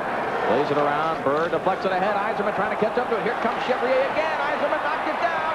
Tried to whip it in front. Misfired on it. Hawk sent it back to the boards. Trent Yawney and Yzerman collide in the crowd. Cheers Yawney. Drop pass for Troy Murray. Poked away from behind by Burr. Cleared to the line, but not out. Yawney holds it in. Sends it across. Too much on the pass, and Burr will start it back the other way. He's got Graves and Yzerman with him. Pass goes to Graves on the left wing. Lets the shot go. Save Chevrier. Good chance there. Here's Yzerman. Knocks it down. Back to Chason. And that was blocked. Yzerman got back to prevent Hudson from breaking. Hawks got too many men. They got too many men on the ice. And they got caught. Yes, sir. They got all tangled up right at the Hawk door. And Keenan's up at the bench. No need for that stuff. I'll clean that up a little bit. Blackhawk penalty. Keenan's really giving it to them as you look at Yzerman again, who intercepts from Chevrier, and they almost get one here. A couple of chances, but Keenan, he is hot. Really giving it to the players over there who are responsible for the mix-up. They're told normally in advance who's going for who, etc., etc. And Mike Keenan will not put up with that kind of stuff. Red Wing power play coming up after this.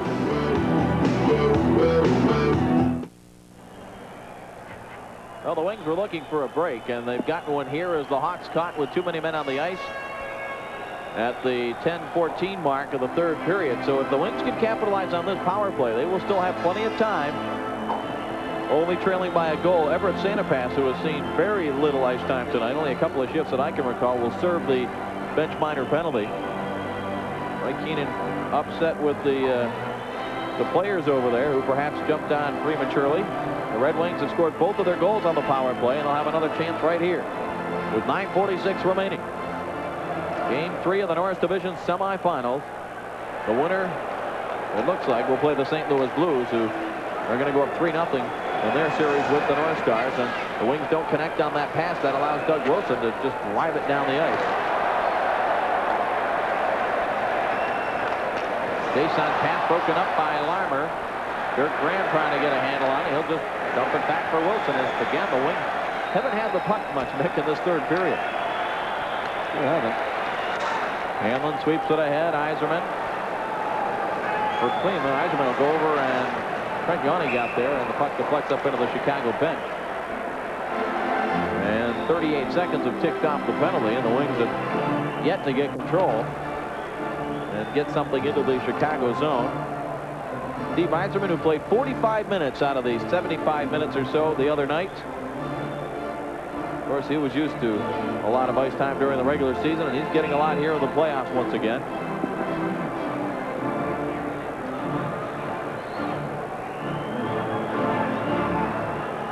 Dr. Mears calling out some instructions.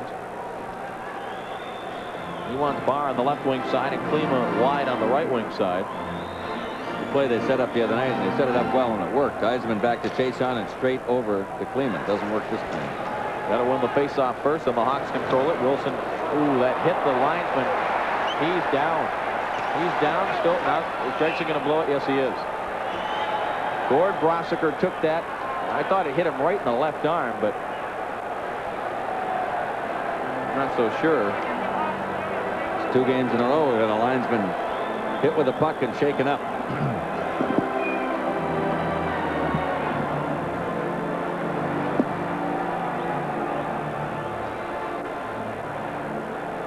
Looks like he did get it right on the inside of that elbow, probably right on the funny bone there, and that doesn't tickle him off.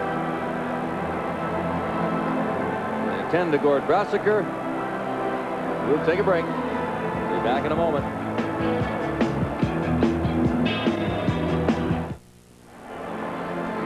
Gord Brossiker, the linesman, hit by that puck. Still being attended to, and several of the Hawks coming off the bench to stay loose and skate around a little bit. A couple of the Red Wings doing likewise. 8 minutes and 57 seconds left here in the third period. There's 1:11 left in a bench penalty being served by Everett Santa Pat. Gord Brossiker is up. Looks like he's going to continue.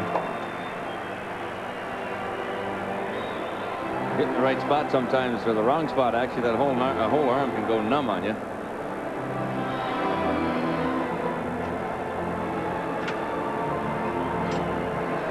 Dave Lewis, the man with the headset on there, just putting his glasses on. He's in communication with Colin Campbell, who has the headset on down behind the Red Wing bench. Lewis has the opportunity up in that press box to watch replays on the monitor and pass along information to Campbell behind the bench.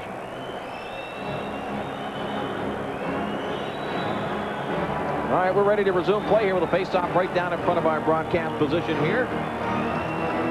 Red Wings with the power play. Eiserman and Dirk Graham. Eiserman wins it back for Oates. Oates gives it off to Chason. Sends it across for Barr on the right wing side. Across the line. Looking for Klima in deep. Klima stepped on the puck. Yawning checks him. Oates comes over to dig it loose for Barr. Barr along the boards. Now the Wings have it spread out. It goes to Oates, back to Barr. In front for Eiserman, trying to one-time it, but they're just tipped away by Larmer. Chason back in his own zone, gives it off to Barr. Now it goes for Oates across the line. Oates checked a couple of Hawks right on him. It goes to Klima in front for Chason. He goes to Barr with it instead of taking the shot. Now Oates in the corner. 25 seconds left on the power play. Hawks intercept in front. Larmer clears.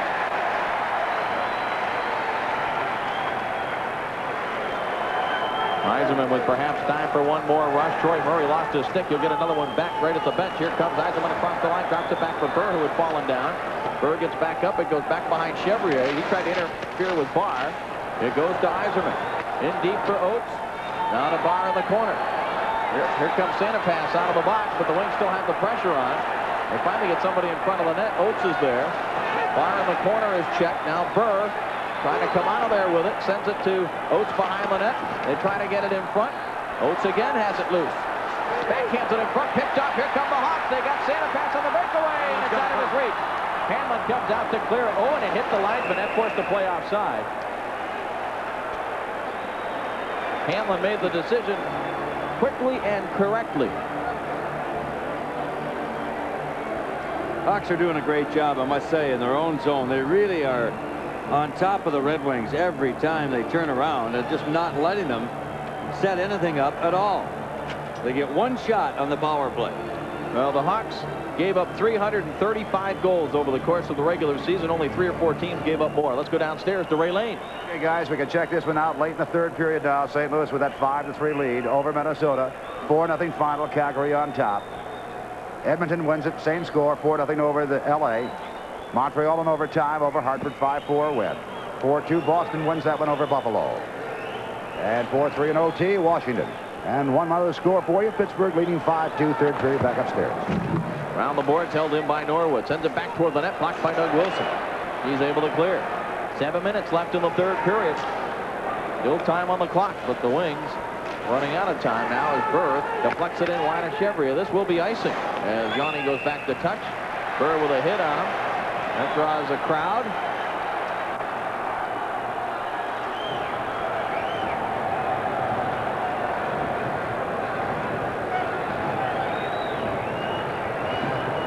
Well, the officials will separate the boys along the board with 6:52 left in the third period, and the Wings trailing by 2.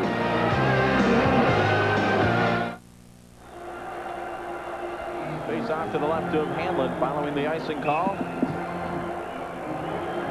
Shabbat, Burr, and Graves out there. McLean not dressed tonight because he has struggled in the first couple of games. Gallant is out because of a game misconduct. That's 2/3 of a line that set scoring records for the Red Wings this year. The Wings are missing that right now, trailing by 2 goals. Creighton able to clear the zone. Norwood flags it down in his own zone. Clears it ahead. Burr. Igo send it back the other way. Creighton just lifts it into the Detroit zone. Norwood has it there. Ahead for Burr on the left side. He couldn't control. Bob Murray just sends it back into the Detroit zone. The high stick. Icing call. Yep. Go back into the Chicago zone for the face-off. Veteran Mike O'Connell, whose career started here in Chicago. This is his 10th playoff season. Played 11 playoff games while he was a member of the Blackhawks. Went to Boston in that Al Secord deal and then came to the Red Wings for Reed Larson a couple of years back at the end of that 40-point season.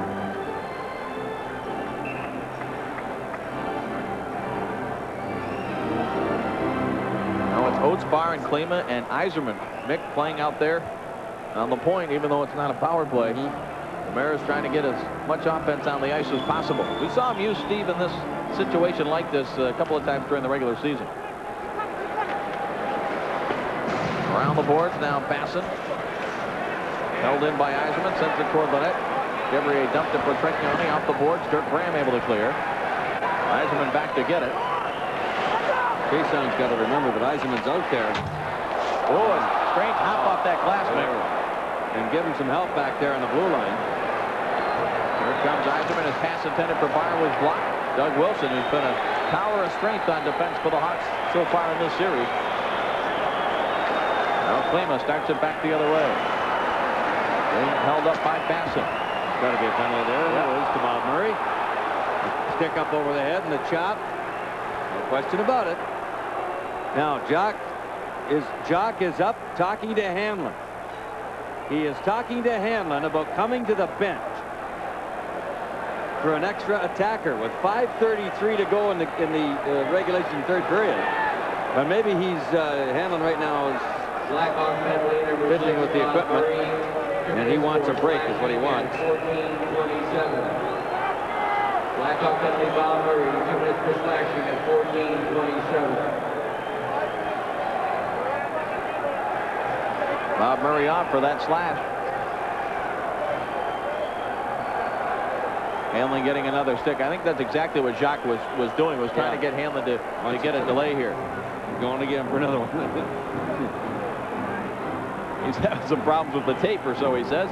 Monday is the big day. The 10 o'clock news expands to a full hour. Join Roger McCoy, Amir Jacobson, Randy Berto, and Ray Lane for a full hour of news beginning Monday night. The 10 o'clock news, a good hour ahead right here after Piston basketball on Monday night. Face off to the right of Chevrier, 5:33 to go. Red Wings with another chance, another power play. And if they can score, still time remaining, but Wilson will clear. Hanlon out of the net, just leaves it for Chason. Then the Hawks right on him. It comes back for Oates. He'll start it back. Backhands it to Chason. Throw it in and go get it. That's what they haven't been doing. Really. Not hit Rossiter. Oates again, waiting for his teammates to get onside. He hits Klima away. Where'd it go? It went up into the crowd. Not exactly sure, but the play stops. Hit Klima in the helmet. I think it went over the boards.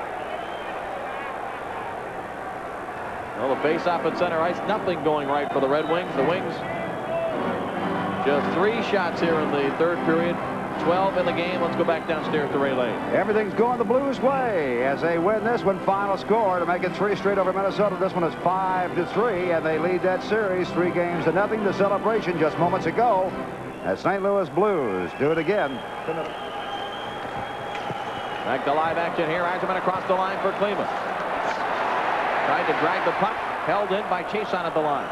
Back to Yzerman. Klima holds. Sends it out to Chason at the line. Moves it quickly to Oates. Walks in. Sends it back. Yzerman. Quick shot. Knocked down in front. Couple of bodies down on the ice. Yzerman has it again. Minute 5 left in the power play. Chason goes back to Yzerman. You watch Chason to take that shot from back there. Now it goes to Klima in the circle. Walks in across. Centering pass, and the puck squirts loose to the corner. Klima got a piece of it. Now Chason out near the blue line. Moves it to Yzerman. Yzerman into the circle. Got to be somebody open down deep. There it is. Barr sends it back out along the boards. Look out, Larmer gets there. Barr gave it away to Tranchioni. Chason knocks it down, going to try to catch the Hawks here. Across the line, Adam Oates. Pulls back on Tranchioni. Backhand pass blocked. And did it come outside the line? Yes, it did. 24 seconds left in the Bob Murray penalty as the Wings just can't get anything going now with only 3:57 remaining.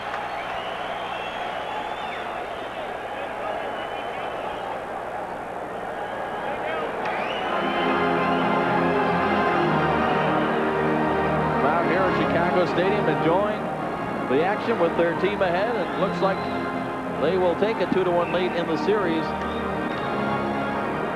going into Game 4 tomorrow night. But the Wings still have 24 seconds left on this power play. O'Connell backhands it to Yzerman at the line. Goes to Barr in the circle. Barr checked by Conroy. Puck squirts loose. Troy Murray battling with Yzerman. Wings get it to come loose. Out to the point for O'Connell. Lets a shot go. Chevrier didn't see it. It went wide after the deflection. O'Connell holds it in. Barr taken down. Oh! And Gregson let that one go. Good job, Norwood, to hold it in. Yzerman behind the net. Takes a look. Goes to Klima. Pass was up off the ice. And the Hawks able to clear. It'll be icing here as it's touched by Norwood first. And the faceoff will go back the other way with only 3:18 left now. And the crowd comes to their feet as one at Chicago Stadium.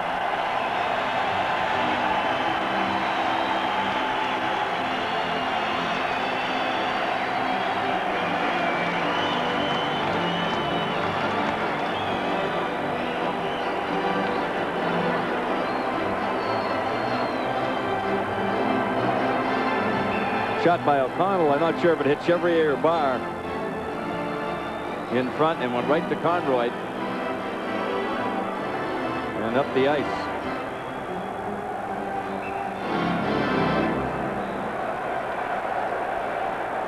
Chabot to take the face off against Hudson. Chabot wins it cleanly. Norwood winds up, lets the shot go deflected. Chevrier out of the net. Controls. Now backhands it up the board. Chabot is there. Backhands it in front. Here's Oates with a chance. Shot. And a save made by Chevrier. Nowhere to go. O'Connell backhands it along the boards. Conroy gets there. Chabot knocks it down. Back to the point for O'Connell. Chabot battling along the boards there with Hudson. Now Conroy tries to get it by Chabot. He does. It's knocked out of the air by O'Connell. Back to the corner. McGill is there. Plays it up the boards, and it squirts out center ice. Here comes Hudson on the move. Across the line. Makes a move. Save made by Hanlon, and the rebound fired wide by Creighton. 2.5 remaining now in the third period. Oh, my goodness, did Presley ever hit O'Connell? He's, you know, he really retaliated with a stick. Now, whether he'll call him for a 5-minute major for intent to injure or not. He's got to get 5 for that. He has to get 5. I mean, he two-handed him right in the side of the head. He didn't get cut. He slapped him with the stick. And I don't think it'll be 5. It's only going to be 2. Well, it's got to be at least 4. He made contact with his face. I mean, O'Connell got the stick up first, right there. But right there. And there's the retaliation. Really. I can't believe that's only 2 minutes. He hit him in the face with a stick. That's supposed to be an automatic double minor. 17:34. Blackhawk penalty, Presley. 2 minutes for ice sticking at 17. Well, you'll definitely see Hanlon out of the net here with a 4-2 game and a power play. They may go the first minute, see if they can get one. And if they don't after that, you're liable to see Hanlon on a bench with about 1:25 to go, a minute and a half, and 6 skaters to 4 for the Hawks. Don McCann, the assistant coach, giving it to the referee Gregson. I'm sure about that that slash.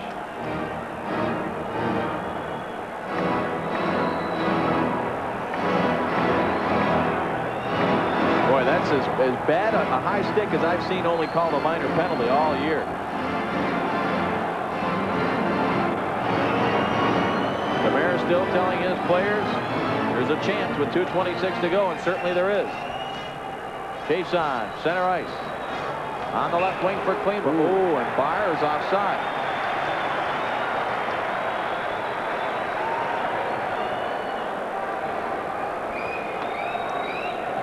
Eisenman and Barr discussing some strategy.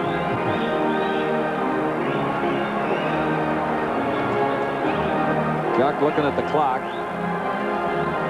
This game now reaching 3 hours in duration. We'll be right back at you tomorrow night at 8:30 with Game 4 right here from Chicago Stadium.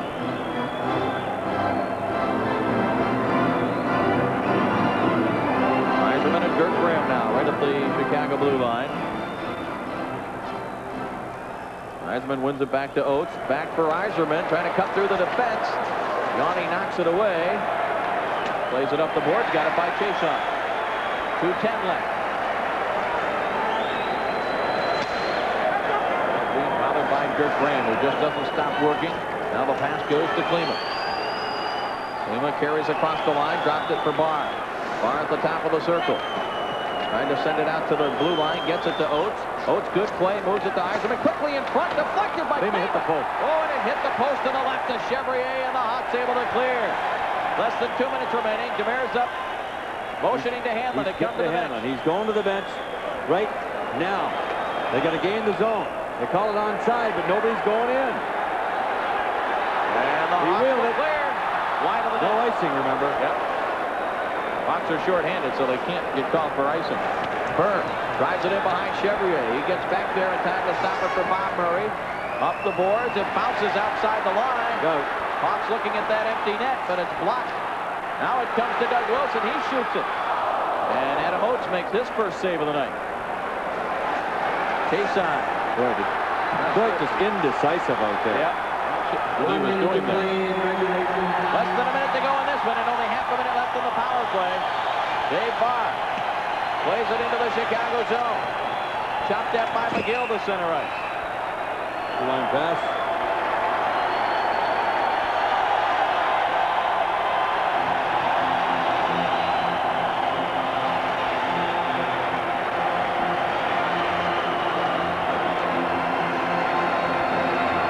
Face-off coming back just inside the Chicago line. 49 seconds left in this one. 23 seconds left in the penalty to Presley.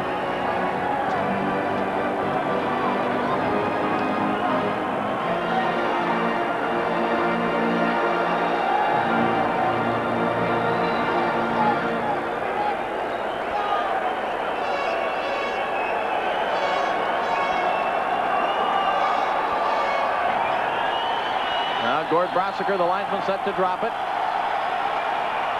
This Chicago crowd really going crazy here.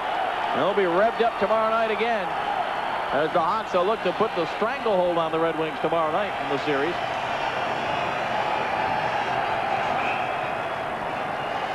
Barr and Larmer trying to get the advantage on each other.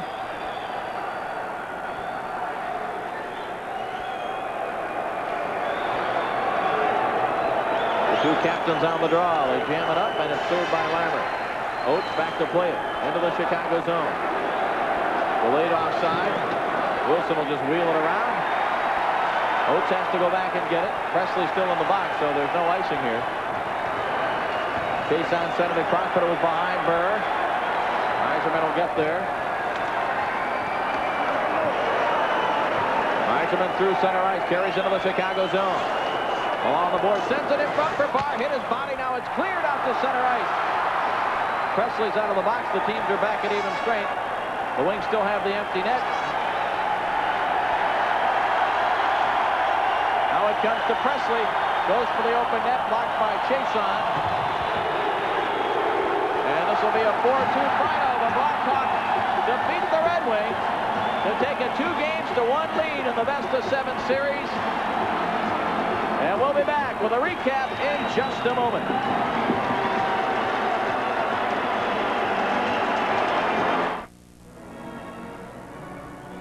Needed more shots on goal. No story about it. That was it, because the Red Wings have managed only 16 shots on goal, coming up on the short end tonight, 4-2 to the Blackhawks, while the Blackhawks had 35 shots on the net. In that other game that we didn't have a final for you just in, Pittsburgh knocks off the New York Rangers 5-2. And a couple of words might describe the Red Wing loss tonight, maybe indecisive and tentative when it came to shooting and passing back upstairs.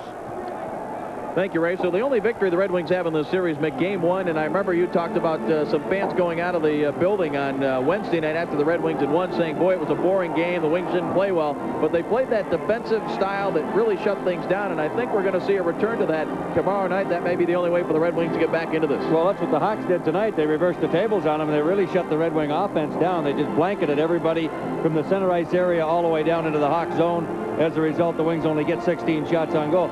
Shots on goal don't necessarily have to indicate the way a game was played, and I didn't think it was for the most part of this game, but the bottom line about shots on goal is if you don't get many, chances are you're not going to score a lot of goals. But certainly the Hawks played really well tonight. They worked hard here at home and were physical, and they just shut that Red Wing offensive machine.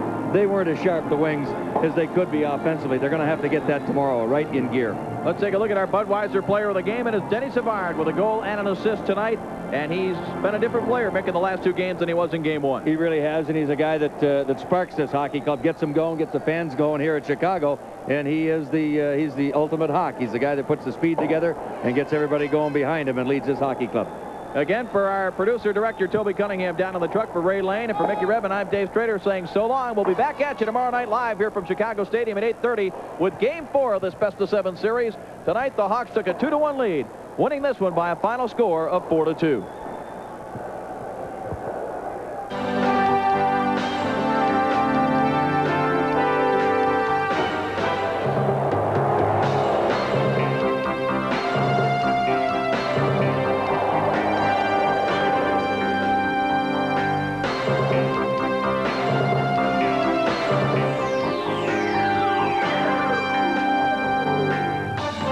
Red Wing Hockey.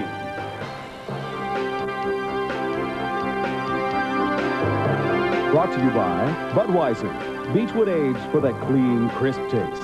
This Bud's for you. By Jeep. There's a feeling you can get only in a Jeep. By Little Caesars, where you always get 2 great pizzas for 1 low price. With 200 Metro locations to serve you. And by Trader Ray Tire and Tire Man Tire Centers. Nobody sells tires for less, and we pay your sales tax.